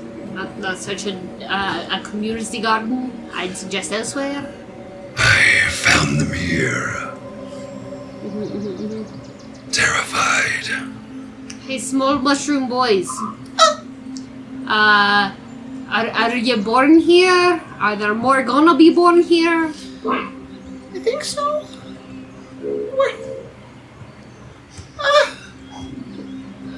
Move the garden itself? I lived here. I lived here my whole life. are you reproducing? Are you making new mushrooms? Sacks of Fridge. I mean, you don't You understand. can understand. I'm just going, ah! Oh. Magnus can whack me though. I came from over there. And it kind of points this stubby mushroom arm over to a kind of a large patch where you can start to see just small domes of mushrooms looking like they're ready to sprout. Mushrooms. So we could spread the rumor that it's cursed, right? Yes. I could try to break the curse. No, we could say it's real cursed, like real bad. Can't No, break I know, but I'm sure someone, especially those guild members, might want to break it. What if we go to the lower buttholes, and we tell them that we need them to keep people away from here, or they're gonna have a bad time. Bad idea. I have a proposal. We rough That up is- the knights. That is one plan. We could also get a large box. Yes. The problem with mushrooms is that they are mostly roots. The majority of mushrooms are underground and then come up. Even if we rescued the ones that have grown, there will be more here soon. The dragon will be back. More problems. Yes. If we dig up the surrounding dirt where the mycelial network is, and the dragon takes it away Sure. to somewhere else, Know what transplant the any of those words mushrooms. mean. You guys watch as in that dirt patch where the one said he was born, a mushroom begins to, not incredibly rapidly, but more rapidly than you'd expect, emerge from the dirt, and as it does, as the cap kind of sprouts up and springs out, these green spores kind of release from the top of it. Oh dear. They are reproducing. They do not know that they are reproducing. I'm not quite as tall over the mushroom people, because I can see how that would freak them out. You get down really low and just are a big face at them? I offer my hands so they can crawl up, and I'm going to ask them, do you know how to garden? One of them puts its kind of stubby hand onto yours, and then it brings it back really quickly, and then it taps your hand again, and then it kind of toddles away from you. That means, but I feel blessed. I translate for you to ask them. What's garden? It means to take care of plants to make sure that they grow and get big. But then they get taken away, right? Eventually, Uh-huh. all things must eat. But they're like me. Isn't that scary? No, they are not like you. You are different. They are. They are like me. Not exactly. It points over to what looks like a tiny carrot sprout. And he kind of pulls it up a little bit, and you can see just a little bit of the top of the carrot. See? It's like me. It is The not. carrot alive? Not from what you can tell. I turn to the dragon. Do you think that your mushrooms are the same as carrots? They're my children. Are the carrots your children? No. Okay. And if maybe we could put something up saying don't touch the mushrooms, but you have to let someone else come in the garden because the other plants are sick. I have a question. I have an herbalism kit, so I know, Okay. as a druid, do I know what these kind of mushrooms would be used for in potions? Yeah. The your knowledge with the herbalism kit would lend you to believe that the spores of these mushrooms are actually used sometimes as a very light seasoning, and sometimes they're utilized in mixes of potions for things like potions of heroism, and very rarely some higher end potions of healing. But just the spores, right? Yeah, as far as you understand, you've never utilized the entire manowar mushroom, though you've never seen ones exactly like this. So manowar mushrooms are not normally sentient is the important thing I'm earning. You haven't worked with the mushrooms specifically. You've worked with manowar spores, but you've never seen the mushrooms until now. Gotcha. So you're not sure if they're always sentient or if... I say we go back and we kick some knighthood arse. Kick their knees right up through their throat and tell them not to eat the mushrooms anymore. See what they're using the mushrooms for. See if they knew they were sentient all along. If they knew they were sentient all along, kick the shite out of them. I am wondering if perhaps... The dragon is just prowling around all of you at this point, kind of encircling you. I don't like it when it does that. It's just trying to protect its children. Yeah, but it also is looking at me like I'm breakfast or dinner. What time is it? I think... I look at the dragon. I think you should move. There's no way we can stop people from coming. It kind of stands a little taller on its forelegs, looks at you again, and it extends one of its wings down to the floor of the area. Come, children. Let's go. And just what seems like hundreds, though it's probably closer to like 40 or 50 tiny screaming mushrooms come running out of the brush from around you, many of which you didn't even see. And they all crawl up onto the dragon's wing and kind of swarm up onto its back as it retracts its wings back. You live today. Thank you. Do not find us again. Sure. If you need any help in the future, let us know. How? I don't know. Yell. Find I'm gonna us. tell the Wyldmother and maybe. Oh, Yeah, you could tell the Wyldmother, and she might let us know. I'm a servant of the Wyldmother. Mialee thinks she's a servant of the Wyldmother. yeah. Pray to the Wyldmother.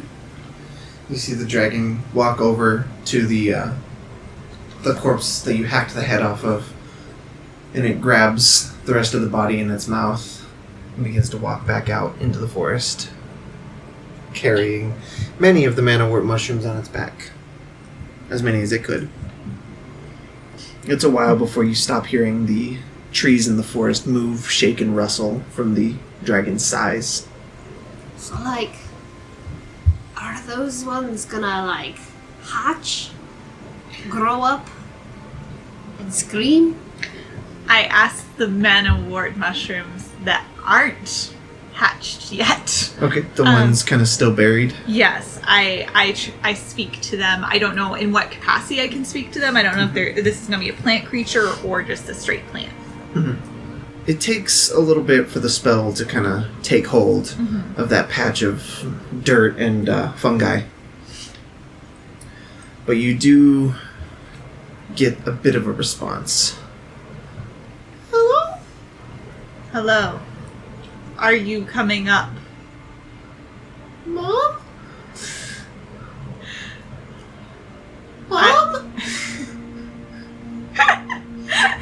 You see a small patch of the dirt kind of shake and quiver a little bit, and again another mushroom sprouts up, producing those green spores again that kind of scatter. A little bit stays dusted on the top of the mushroom itself, but some of it kind of gathers around it. Oh shoot, I don't have a jar listed in my equipment or anything. I don't have anything in my water skin though, because I don't need water. So I get out my water skin and I like dust some of the spores into it, since I know that's really what people want. Make a wisdom check for me. Okay. And add your proficiency bonus. This is with your herbalism kit, basically. Okay. So wisdom plus proficiency. Okay, it's still bad. It's let's see, that's gonna be 9, 12. 12? That's enough to get what you would imagine would be about a dose and a half to 2 doses of the manawort spores. And the mushroom itself that just sprung up, you can see these kind of cavities open up on the top of it. And then you see those become eyes as they look up at you. Mom? No. Okay. Sorry. Looks down. How are we gonna protect these guys? Dragon left. I don't really like the idea What's protect? of people coming out and eating some sentient mushrooms. I mean, it's like eating a bear or a pig. Is it? Because a bear can protect itself. If it loses in a fight, it's its own fault. Mushroom loses in a fight. Really, what kind of chance did it have? You gotta fight a mushroom, Freya. I mean, no. Yeah, go ahead, fight the mushroom. The newly born baby mushroom. Fight it. It's just standing where it was sprouted, shaking. Kind of trembling, looking up at everything around it. Saxifrage puts out its hand. Puts out their hand for the mushroom and like gestures for them to come onto their hand. I may not be Mom, but I am Saxifrage. Kind of pulls itself up a little bit out of the dirt and toddles into your hand, and it is very tiny. This is maybe about 1.5 inches tall mushroom in your giant warforged hand. I put it onto my shoulder. It climbs up. looks at everything. Oh gosh. My ears just can't handle this anymore. Laverra waves. Saxifrage turns to everyone and says, not unplanned. I suggest I keep this one. We see how long its life cycle is. And we see what happens. Sad. Sure. Let's take them back to the people, the knights, right? Show them it's sentient. Indeed. Make sure they didn't know it was previously sentient. And kick their teeth in if they did. Agreed. I like Okay. that plan. Agreed. Alright. So it's about midday. You guys heading back to the city? Yep. Okay. Again, a pretty uneventful walk, though now it is accompanied by the man-o'-war mushrooms' occasional but frequent screams, as it just kind of sits atop Saxifrage's shoulder, trembling for the majority of it. Every now and then, probably every 15 to 20 to 30 minutes, you see more of these green spores just kind of... Ooh, can I keep trying to collect them as they happen? Sure, I'll have you make 2 more of those checks. Okay. Ooh, much better. So that's a 16 on die plus. Okay. So that's going to be 22 Okay. for the first one, and then less good. That'll be 11 on the second. Okay. So you get what you'd wager to be another 6.5 doses. In addition to the first 1.5. Okay, so 8. 8 doses. Yep, total. 8-ish, yeah. But yeah, you guys approach the western walls of the city of Lorvale. The same 2 guards you saw previously that morning nod again and open the door. They don't seem to notice the tiny mushroom living atop the already plant-covered warforged. You guys make it back into the city. Are you going straight to Oh, yeah. the Knights of Renai? Okay. Yeah, Magnus is mad. They're picking on baby mushrooms for no reason. Alright. But like alive baby mushrooms. Yeah, like So, but- sentient baby By mushrooms. the time you arrive back in... I never thought I'd be like, yeah, picking on baby mushrooms. How dare they? by the time you arrive back to the city and back to the Temple of the Knights of Renai, it's dark, and you can see the occasional kind of explosion of fireworks off in the distance, still from the Red Festival. The hall itself is lit up with a bunch of these kind of glowing orbs of various colors and things. I look for the drow that gave us the job. Easy enough to find. He's actually standing at the entrance, just hand on the hilt of his blade. You! Jula! Yes. Do you know about this? Saxifrage points at baby mushroom. Also, I've asked the baby mushroom what their name is. Here. Is that the man-o'-war mushroom? Yes. And- Did you know it was sentient? Yes. And you used it anyway? This seems like it's getting very confrontational. Magnus reaches for it and just like grasps the hilt of his sword. You picking on baby little mushrooms. No. I'm sure you've noticed, if you've been traveling with this screeching little thing, that what we utilize off of it are the spores. Mm-hmm. The mushrooms themselves we don't touch. They're often terrified of the process, but they're not hurt by it. Like, so That's the truth. But you did not tell us this when we went to go collect the mushrooms. You told us to collect mushrooms? We told you to go see what was going on and why we couldn't send our own knights. Because they got protection. They were scared. What do you mean they got protection from... What? A black dragon. Oh, God. Did you kill it? Why the hell would we kill it? It was protected. yes, we killed it. Make a deception check. Oh! Damn. Alright. I mean, yes. 20. Why wouldn't we kill it? It was a dragon. 22. Okay. So you took care of the problem. Sure. For some reason you brought a companion. It was scared. Well, of course they are. They're all scared. But as I said, they're not hurt by the process. Can you not be less terrifying? Can you please send a freaking gardener who knows what they're doing? We were trying to, then they stopped coming back. I believe that the dragon thought it was protecting the mushrooms from those who would harm them. Called it their children. You were eating their children to the dragon. I guess we could be a bit more sensitive to it, I suppose. And I'm sorry for any mental or physical anguish the battle may have caused you. I'm sorry for putting one of your dude's faces on a stick. You did what now? Well, He his did. body was no longer there. It was just his head, and I wanted others to know it was scary. So I put it on a stick and said, beware. Alright. How else are you gonna protect people from going out there? This is a lot to take in.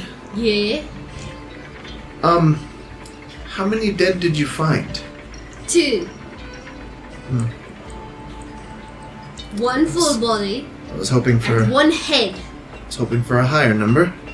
Well, Beggars can't be Only choosers. for a I higher suppose- dragons number. have to eat, I suppose, yeah, that is true.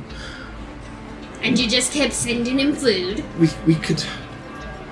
It's hard to balance sending out knights that need to protect themselves into the woods with someone who knows enough about herbalism and botany to not terrify these creatures.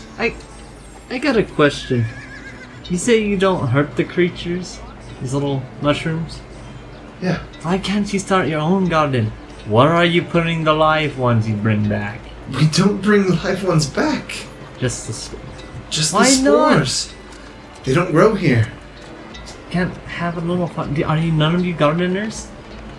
Why not 100 Have you not heard of a greenhouse? Or a green thumb? None of There's you got something a about green the soil within the root garden. They only Then seem to dig grow up- there. Dirt out there. Go over there. Well, it dig up sounds like you better hire someone who knows what they're doing. Thank you. I appreciate the input, and we will take it up with management immediately. Also, Where is we want a management? I raise. want to speak to a manager. Oh God. want to raise because we were not expecting a dragon. Neither will we. Let alone a black dragon. Right. Of course. Of course, we slayed it. That wasn't part of our contract, but we slayed it. Of course. So to make your lives, everyone's lives easier. Mm-hmm. Yes, of course. All right. I will take you to the head knight, and we will discuss payment and future plans for the root garden. Alright. Alright, sounds good. Sorry. All right. Hungry. Then, It's been a day. then let's go. Saxifrage pulls Magnus and Freya aside for a moment. What happens when they do not find the body of a dragon there? They don't know what a black dragon does. We'll say it magically disintegrates. Or like a bear ate it. There's a bear running around, ate it. Big bear. We didn't kill the bear though. Yeah, we didn't kill the bear, so the bear goes eats the dragon's body right now. So we just say we don't know, we left it there. Yeah. And then they're like, where'd it go? Oh no, it's not there. An animal ate it. Maybe that bear ate it. Alright. Like, This sounds like a bad plan. Yeah, it's definitely a bad plan, but it's the one we've it's got. Let's better go. than telling them that there's actually a live dragon out there and they hunt it down and kill everything. The dragon has left. And they could still hunt it down. I'm We don't sure know how they have far- people like you who's like, I'll magically find the bear, dragon, with the magic. And plus, this way, we get more money. Ah. Saxifrage, you notice that your screaming mushroom, the top of your shoulder, is beginning to look dehydrated. Oh, Baby! You May- can see kind of lines forming under its eyes and around its mouth as it kind of looks like it's slowly beginning to rot. It is not supposed to leave its home. I must return it. May I have some water, please? I give you my full water skin. I pour some of it into my hand. Just put it on like the moss on your shoulder. Yeah, I put it on the moss on my shoulder. Okay. See if the mushroom goes for it. It kind of looks at it and kind of begins to splash its root-like feet into the little puddle of water that you formed, and you can see it kind of contracting as the water begins to slowly absorb into the creature. It does a little bit, but it does still look like it's in rough shape. I shall travel back and return the mushroom to its home. Alright, you shouldn't go alone. I'll come with you. Thank I'll you. come guys- with. We can look for the bear. Yeah, let's just... Yeah, when all y'all go, I'll fucking be here, and I'll catch up later. Laverra, what are you doing? I am going with them. You going with them? Alright, so it's just Magnus. So Magnus is staying in the town while the rest of you go out? Where's the responsible one? Gotta return the mushroom. Go return the mushroom. And also, we gotta get the bear. I swear to God, it's been about the bear the whole time. Magnus, you are led into a very large, particularly ostentatious chamber within the hall, which is saying something considering the rest of the hall is very ostentatious. Can I retcon and say I'm staying with Magnus? Is that okay? you Nah, can go ahead. you can run up and be with Magnus, or you can go with them. What do you want to do? I'll change my mind and be like, if he's going to talk about gardening, somebody should know what they're talking about. Okay, so you join Magnus then. You're eventually, not too long after you're led into that chamber, Mialee rushes in after you. So you're no longer alone with Jula. He brings you. There's kind of in the middle of this big hall, there's a large wooden table, and sat at the head of it, currently cradling a cup of tea, it looks like, in his hand, is another Firbolg. Bigger than Mialee, taller than her, and of a darker fur, a bit of a darker blue, almost purple kind of fur. The only hair that you see on his head is a bit of a ponytail kind of pulled back behind his larger Firbolg ears. He's wearing a full ornate suit of plate armor, emblazoned with many different symbols of the Changebringer in this very ornate and intricate pattern. And it looks like he's gearing up to make an appearance at the Red Festival or something, you would gather. This is not battle armor, this is ceremonial armor. And as he's heading out, you catch him. What can I do for you? Listen here, did you know that the little mushrooms that you sent us out to get were sentient? The manawort mushrooms. They're sentient. Yes. You knew that. Yes. You knew that you terrified them all the time when you collected the spores. Yes. Why were you doing nothing to not terrify the mushrooms? We've tried several things to not terrify these creatures, but they're all convinced that whatever we do to them is harmful, and many of them are, we'll say, melodramatic about what actually occurs when we harvest their spores. How you going about harvesting their spores? Your big old Firbolg hands? Look, Mialee has them too. I do have big Firbolg hands. You are like me. Yes. I tend to not be the one who tends to these kind of matters. I'm not as good with delicate things. Jula, what's going on? Sir, they're very upset with how we handle the manowar mushrooms, and they want us to hire a gardener as well as a bodyguard caretaker for the Rootgarden. And he looks back at you guys and furrows his brow a bit. And how do you propose we afford this? I'm sorry you can't find someone 2-in-1. Mialee here is kicking ass and taking names. Is she available? No, not currently, but there's plenty like her. We'll put out a call. Yeah. That'll be the best we can do. I put out a call. I don't know where they are. Anyways, Mialee, I don't think he was telling you to put out the call. we'll do what we can. Again, we've tried it before, and Are there everything... not people who tend to the garden already? There were other things growing there. There were, Uh-huh. and then for some reason they stopped reporting. They stopped coming back. Yeah, there was a whole black dragon thing. He was eating them because you were scaring the mushrooms. The scared mushrooms attracted a black dragon because they were scared with their little cries. And then the black dragon was their mother. And then the mother was like, oh my god, I need to protect my babies. And then we killed her like monsters on your behalf. Make another deception check. 14?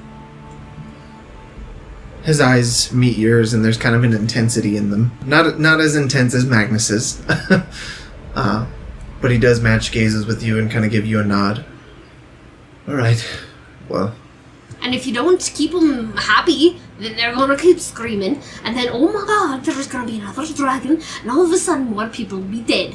And it'll be on your head because you got the spores. Understood. So, like, I don't know, put out the call, but, like, take it seriously. Of course.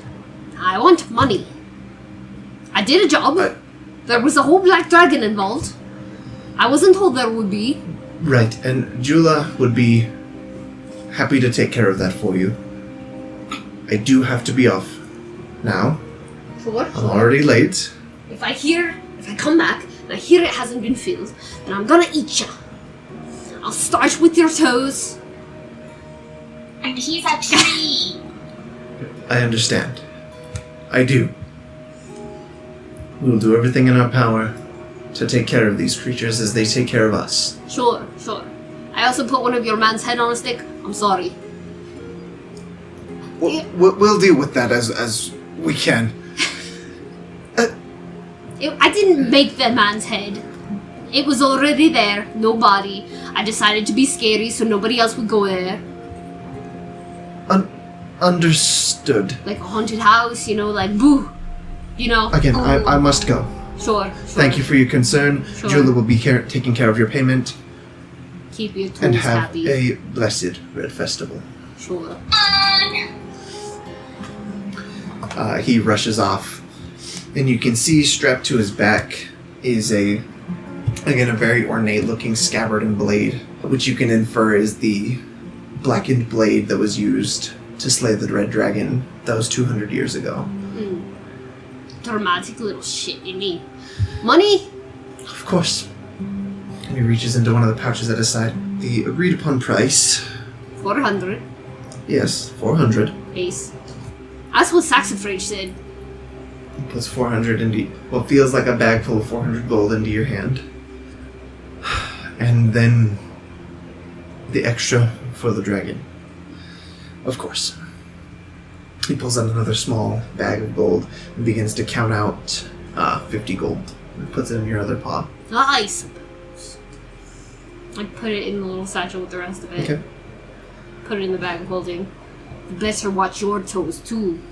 He does like the eye connect thing that he's been doing. Mm-hmm. And then he Remind you does the that eye he's connect watching thing. you. Then he does the eye connect thing with his toes. Alright.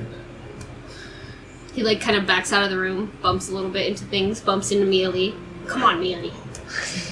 I don't know if the others are safe. You went and did something dumb, I'm sure. Meanwhile, you guys are forcing your way through the crowds, kind of going against the current as many of the crowds are moving towards the inner guild plaza as you guys are rushing away from it out to the western gate again. Pushing your way through, you eventually make it to the gate. The two guards you met with before look at you. Where are we off to? The Rootgarden. At this hour? Yes. You'll be safe. Of course. They open up the gates again and let you guys leave. The whole conversation you had probably only took about 10 minutes, but it'll take you an equal amount of time to fight that same current through to get to the gates again. Even if I stand on Mialee's shoulders and she takes 4 big steps. It'll be a little bit quicker. Nice. Mialee, but a can I stand larger- on your shoulders? My what? Your shoulders, your arm humps. Sure. And I pick up Magnus, kind of Kind of like my baby shoulder. legs. Alright. Sure, if I should like pick you up by like your armpits or by like your scruff. Okay. I Alright. kind of do like a weird half and half. Sure. Okay, yeah, riding atop Mialee, you get through a little bit quicker, though a Firbolg moving through a crowd is still a bit of an ordeal. But eventually, you guys are out in the middle of the Moonwilds, and it is pitch black outside. The only glow of light you see is from the city itself. But following the same path you went along earlier, you could get back to the Rootgarden by around midnight or so. How's the baby mushroom? At a certain point, it kind of curls itself up on your shoulder and lays down and looks like it's sleeping. Sleeping, but not dead, right? As far as you can tell. Cool. But eventually, yeah, Mialee and Magnus catch up with you guys. I turn to the party and I go, you realize that if this mushroom cannot grow anywhere but the Rootgarden, the dragon will be back. It has all of its babies cannot survive elsewhere, most likely. Not a good gardener. Only if it doesn't find another spot. But the guards said that they were not able to cultivate. Within the city. Yeah.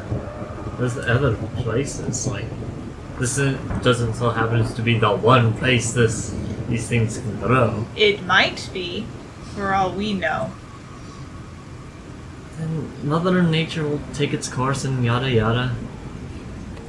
I am just trying to say, our lie about the dragon being dead might come back to haunt us. They'd be like, oh, there's another dragon. But they know. Do you really think that they will believe that there are two black dragons who are both very interested in mushrooms? Sure. We warned them about the mushroom screaming and bring it back. Attracting another black dragon. Yeah. I yelled at the guy real good. I threatened his toes. I see we got our tracks pretty covered. Sure.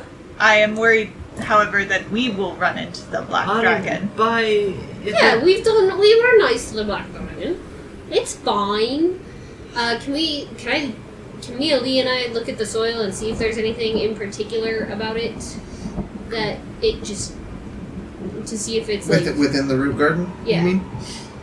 Sure, yeah, like I said, it takes you until around midnight or so before you're there again, traveling through the darkness, and this time you see a little bit more active wildlife in the areas around you. You hear owls and bats and things like that moving around within the forest. As you approach the gates again, you actually notice that the head of the soldier that you put on the stick, the head itself is missing. Though the stick and the sign are still there. The stick still stands and the sign has fallen. But yeah, as you head in, go ahead and make a nature check. 16. 16? Fine. So you guys don't particularly notice anything inherently... Unique about it? Yeah, unique about the soil here. It's pretty much could be found anywhere else in the forest. That you're not 100% sure of, but it doesn't seem to have any particular magical properties within it. At least not from what you can tell. You do notice that the patch where you'd seen several of them sprout from, a few more have sprouted there. And they look at you as soon as you arrive and just begin to kind of shriek again. Hey, Sax. Why don't we be more, what are they called? More buttholes? More weavers. Yeah. Let's be that for these guys. And tell them that they have to pass down each generation that the gardeners are not scary. How do we convince them? I don't know. Tell a story. You got that one being your friend. Start with him. Her. Them. Shall we Mushroom. say that when they collect the spores, it is a great blessing? That they are special and chosen. It is a sign of their ascendance to a higher state of being when the spores are collected. That's better than I could come up with. It's not a religion. It'll be hilarious. Start another religion. I shall try. I I get the little baby mushroom off my shoulder. How's he looking, by the way? Is he still... He's still curled up, and it looks like his colors are faded quite a bit. Aww. But he is still moving, Okay. but just barely. I put him down on the soil. I take Freya away from here so she doesn't have to listen to all the screaming. And I see if he... The little... wakes up, or if they wake up at all. The little root feet begin to kind of reach back into the soil. And you can see... Well, actually, go ahead and make an Arcana check. Ooh. I don't get to make those very often. Yeah. Can I go inspect the sign with Freya? Sure. I'll have you guys make investigation checks. 19. 19, okay. You see a faint trace of magical energy from... it looks like it comes from very deep within the ground itself. Kind of pulse for just a second as it sprouts into the man-o'-wart's feet. I relay this to the others. This information. Okay. This appears to be a magical place. And again, your investigation of the soil itself doesn't reveal magic there, in the actual soil. But this new revelation seems to lend credence to a thought that maybe there's a ley line here, or an intersection between magical planes that keep this area kind of bountiful and protected. And then, yeah, that manowar, as it kind of roots down back to that soil, you can see color begin to kind of slowly fill its face and fill the cap of it. Yay! You two were rolling investigation? 5. 12. Okay. You see a lot of scuffs and kind of scrapes in the dirt and grass. A lot of kind of bent twigs and things like that around here, but you're not sure what kind of caused it. Whether it was an animal or anything larger that may have come through. Probably just a wolf or a bear. I don't know about that.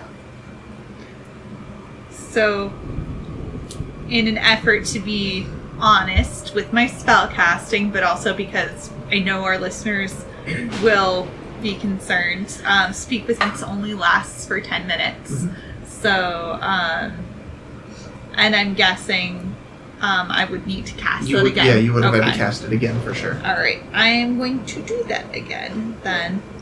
But I think that mushrooms are not the brightest, and you can definitely start a religion in 10 minutes.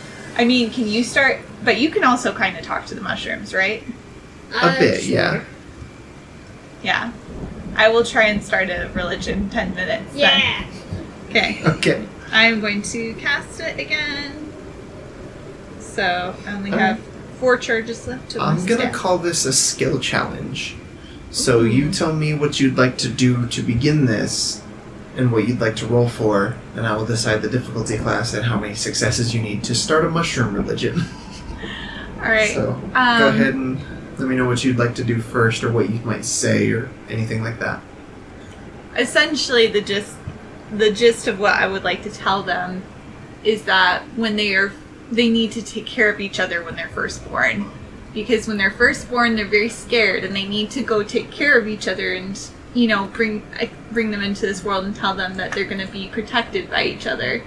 And then every now and then they will receive visitors from the outside, and they are going to be able to help these visitors. That they're people in need, and they are very special, and these visitors will collect their spores, and collecting the spores is a great honor. It's a great blessing. And so these visitations can be frightening, but it is ultimately that means that they are blessed among mushrooms and will live a good life. Okay. I would start that off with just a basic persuasion check. Okay. I'm gonna try it. Let's try and start a mushroom religion. Can I glean what they're terrified about? The outsiders? Is it the size, or... I would call that an insight and see if you could help with the skill check in that way. 12. Okay. And what was your persuasion? 8. Okay. So Saxifrage, you get the sense that they're not fully convinced. But what you glean from what they're terrified of is just the size difference. They're terrified of things much larger than them. Especially if those things take a part of them, which they seem to think that the spores are. Okay, I let Saxifrage know this and Sure. say, and recommend that perhaps we suggest that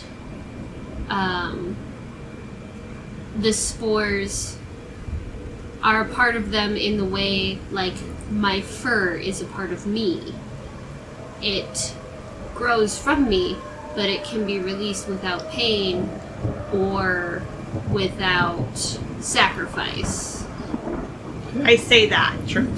I like that. And I will say that her success with that and helping you with that turns that 8 from a failure into a success. Yay!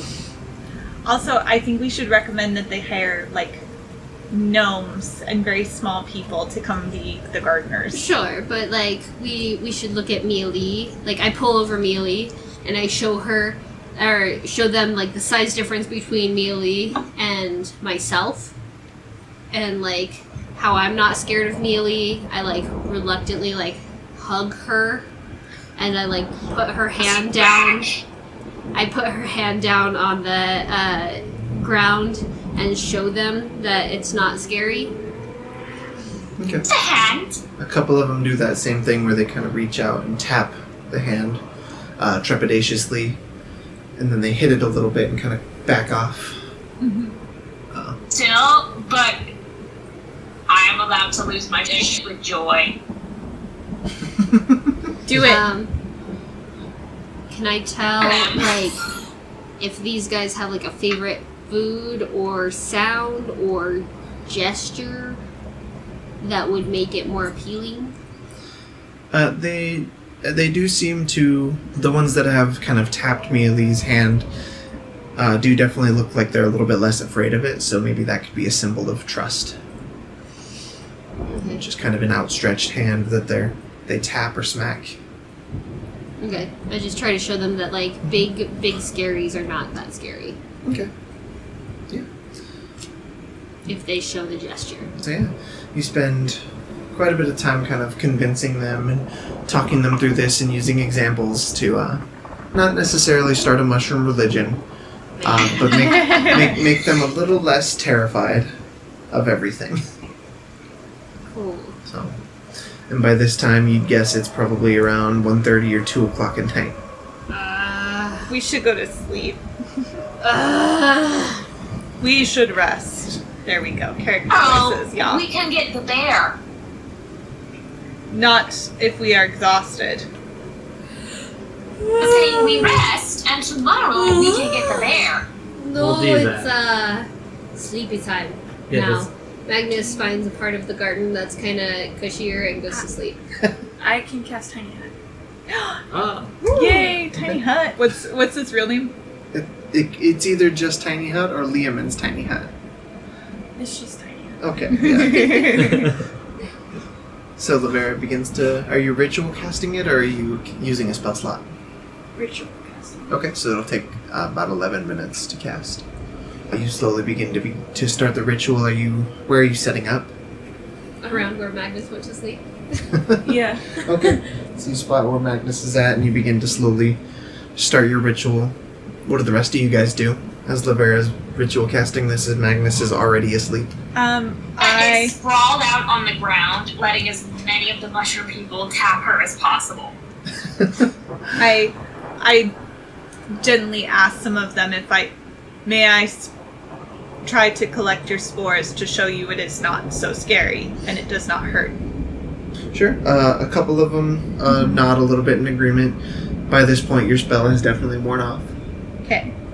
I gently try and collect some spores. Sure. So. You don't need to roll for it. Oh, okay. Gotcha. I mean, there's a very low chance of you to fail it now. So yeah, you get a few more doses. You're probably up to around 10 by the end of the night. Freya? Just stretch.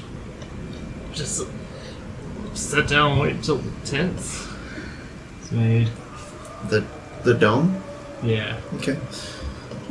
Yeah. As Laverra finishes casting the spell, Laverra, your manifestation of the demon kind of whispers in your ear as you're casting the spell, trying to influence how you cast it, but you kind of fight through it and are able to cast your spell without issue. And the spell goes off. You see the hut emerge from nothingness and encapsulate you and your friends. You guys are going to rest? Oh, yeah. Mm-hmm. Okay. I decided to do sentry's rest so I can see and hear, but I'm just standing inactive for 6 hours. Okay.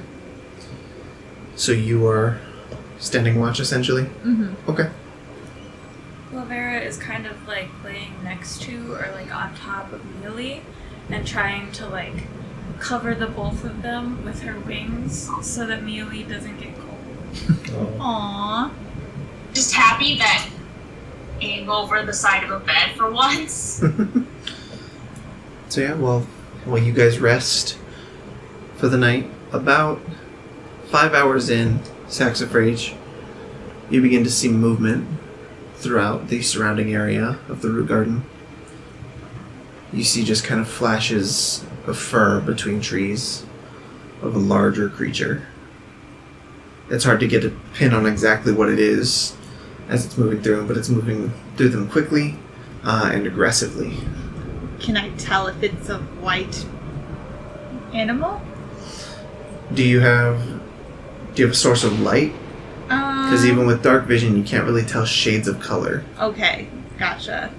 No, I don't. Yeah, you're not entirely sure. It does seem lighter against the darker tone of the woods, but you can't tell what color it is, whether it could still just be like a beige or a light brown for all you know. Gotcha. Could just be a normal bear, not a cool legendary white bear.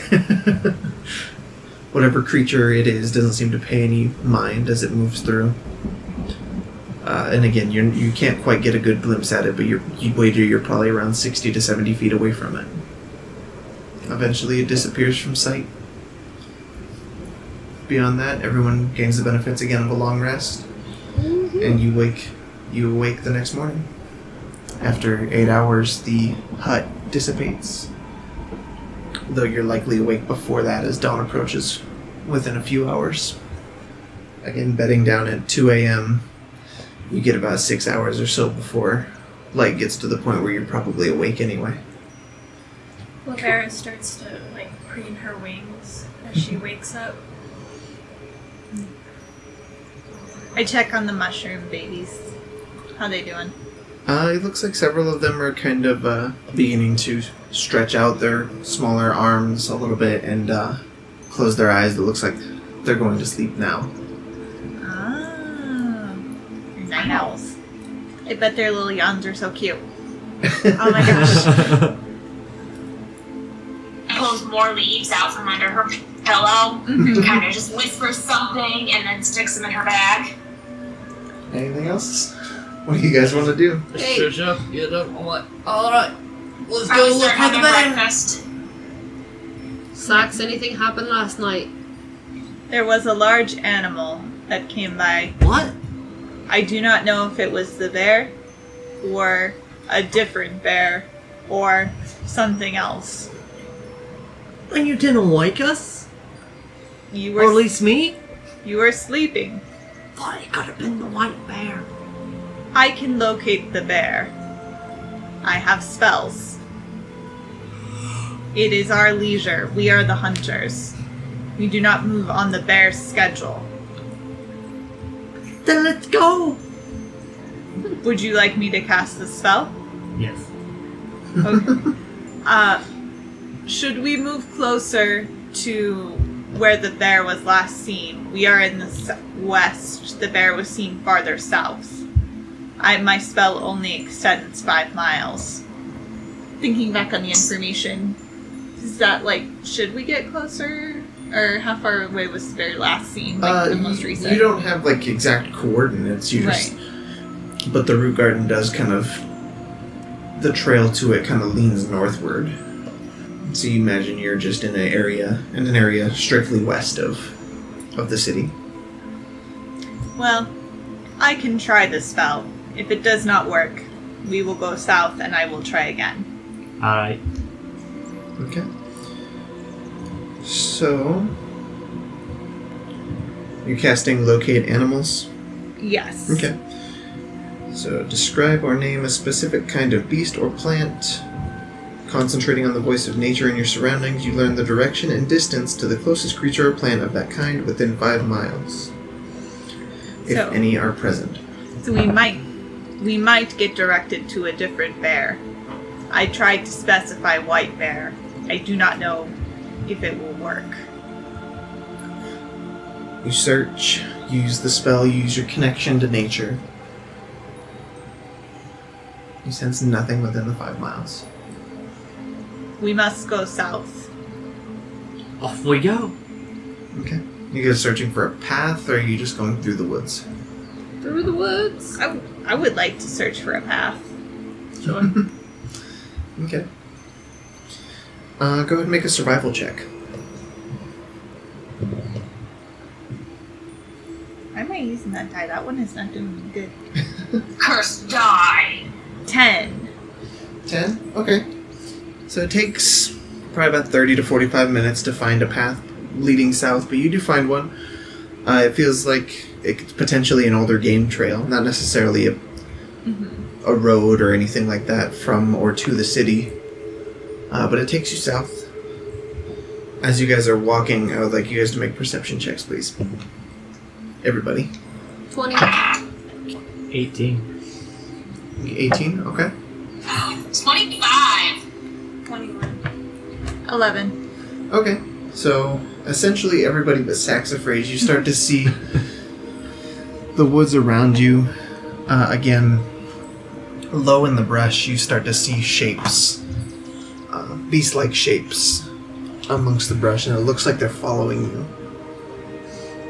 You can't quite get a count of how many are following you through this game trail, but you see several beast-like shapes kind of trailing you as you walk down. Lavera's feathers poofs up. Hey, you! Scram! Phew! Don't tell them that. They could be nice. What are the chances? Don't hurt us yet. The creatures, from what you can gather, seem to kind of hunker down or disappear from sight. Keep on keeping on. What are you talking to? There's animals. Maybe What? animals. There are animals. Well, not anymore. Maybe scared them off. Probably not. I don't think they were scared. I mean, they're gonna be scared if they keep following us. I'll scare them. That's mean. Yeah, just scare them. Okay. That's the only thing I'm going to do. So you keep making your way south? Mm-hmm. Okay. Alright, yeah. You guys keep making your way down. The sun overhead, again, kind of blotted out by a lot of the trees that are that form this very large canopy above you. The underbrush thins and thickens as you go along. There's no real rhyme or reason to a lot of the patterning here. Is there a particular destination, or are you how far are you going south? I'd like to go at least a mile or two, Okay, just to give us a decent radius to work with. sure. Are you gonna cast the spell again, or Yes. okay? Okay, I All right, cast it so again. Within 5 miles, looking for a white bear. Mm-hmm. Again, nothing. Does the other thing even... Are you casting it as a ritual, or are you using a spell slot? I've been casting it with the Staff of the Woodlands. So, Okay, so that should be one action then. Yeah. I just didn't know if you were stopping for a long period of time to do so. Oh, yeah, thank you. Yeah, it's just one action. Okay, so yeah, not too long. See, I told you this is the problem with the bear. He could be moving around. We're moving around. And we never get any closer to each other. Just moving As around if in it's not circles. really a bear. I mean, you're just looking for a bear, right, Saxifrage? That is correct. Yeah, what if these people are just dumb? What if it's, what do you call them? A dire wolf? No, like a people who turns into a bear. A werebear? Sure, but like maybe at will? A shapeshifter? Maybe. Could be. Their just preferred form is a bear. Or maybe we're just going in a circle and never getting any closer. How can we attract a bear? They said it's attacking merchants, right? Alright. Let's pretend to be merchants. We are not on a merchant trail, though. We should make our Let's way to a pretend to be merchant lost trail. merchants. Until we get to a merchant trail. How do we pretend to be lost merchants? I've got the things! How can I've got the things! It's just a better. I've got all the things for sale! I'm gonna make so much money at the Big Red Festival! It's gonna be good time. The guards will welcome me with open arms, right? Because I've got things to sell. Are you continuing to walk on the game trail as you do this? Yeah. Okay. You guys continuing south? Yeah. Sure. I can maybe cast Detect Good and Evil. On the bear again. Try and cast Detect Good and Evil. Okay. So, I can do that. for the duration, you know if there's an aberration, celestial, elemental, fey, fiend, or undead within 30 feet of you. You don't seem to get any pips on that, unfortunately. Nothing seems to pop up on that radar. But, as you guys make your way south on this game trail, eventually it does lead on to not necessarily a cobble-paved path up to the city, but you imagine it is a more commonly traveled route through the forest, and it kind of meets up with this game trail at a point. And as soon as you get there, you guys see, sat on the side of the road, what looks like a humanoid figure. As you get closer and closer to it, you can see it is a half-orc. You can tell just from the shorter tusks jutting from the underjaw, the pale green skin, though a lot of it is obscured by a heavy brown cloak that she seems to be wearing. Hello. Oh, hi. Who are you? I am Saxifrage. These are my companions. I'm a merchant. I have many things to sell. Have you seen a large white bear? No. Are you hunting a bear? Yes. Are you sure the road is the place for that? It has attacked many people on the road. Well, maybe I shouldn't be traveling alone then. You may travel with us, but know that if we see the bear, we will fight it. Oh. Maybe I'll just keep going then. She kind of tries to stand up. And you can see she's older. You can see some wrinkles on her forehead and on her cheeks as she stands, and you eventually see a long walking stick kind of emerge from her cloak, which she uses to help push herself along the trail. Am I on the right path to Lorvale? We do not know. We think likely, Okay. but which direction are you going? Which direction is she going? Looks like she's going north. Okay, we've been going south. You are going the right general direction. Okay. Thank you. I turn to the others. We should not allow her to continue unaided. This is dangerous. I mean, there's nothing that says the bear's further south. Can I ask, just from when I was reading the descriptions of bear attacks, the bear did attack people on the road, right? Did it attack people traveling by themselves at any point? Not that you heard of, Uh-huh. but only because if it attacked someone by themselves and killed them, That's there's no right. one to file an incident report. Right. I was just wondering if somebody had found, some remains with, bear claw marks on them or something. Sure, and there's been a couple cases of that, but that was thrown in as a potential attack from the great white bear, though it's unsure. Yeah, Just because that could have also been any other animal. for sure. It is around this time that, again, those of you in the back of the marching order notice more shadowy figures moving amongst the forest floor. That's it.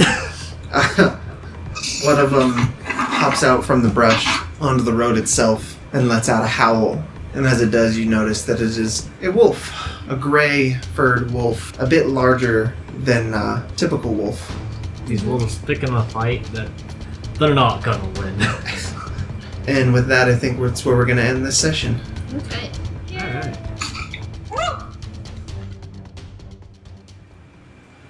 Thank you for listening to Bard Time Stories. This is a 5e podcast, and the cast here would love to give you a final message for tonight. You know what's another good way to show people that you love them? If they're okay with physical infection and you're okay showing it, give somebody you care about a hug. Like, hugs are actually pretty nice. So. Andrea's advice is hugs are pretty nice. My advice last week was to love yourself. That still stands, but my advice this week is to drink some water. Water's pretty good, especially if you drink as much as you're supposed to drink. It feels like a pretty big accomplishment.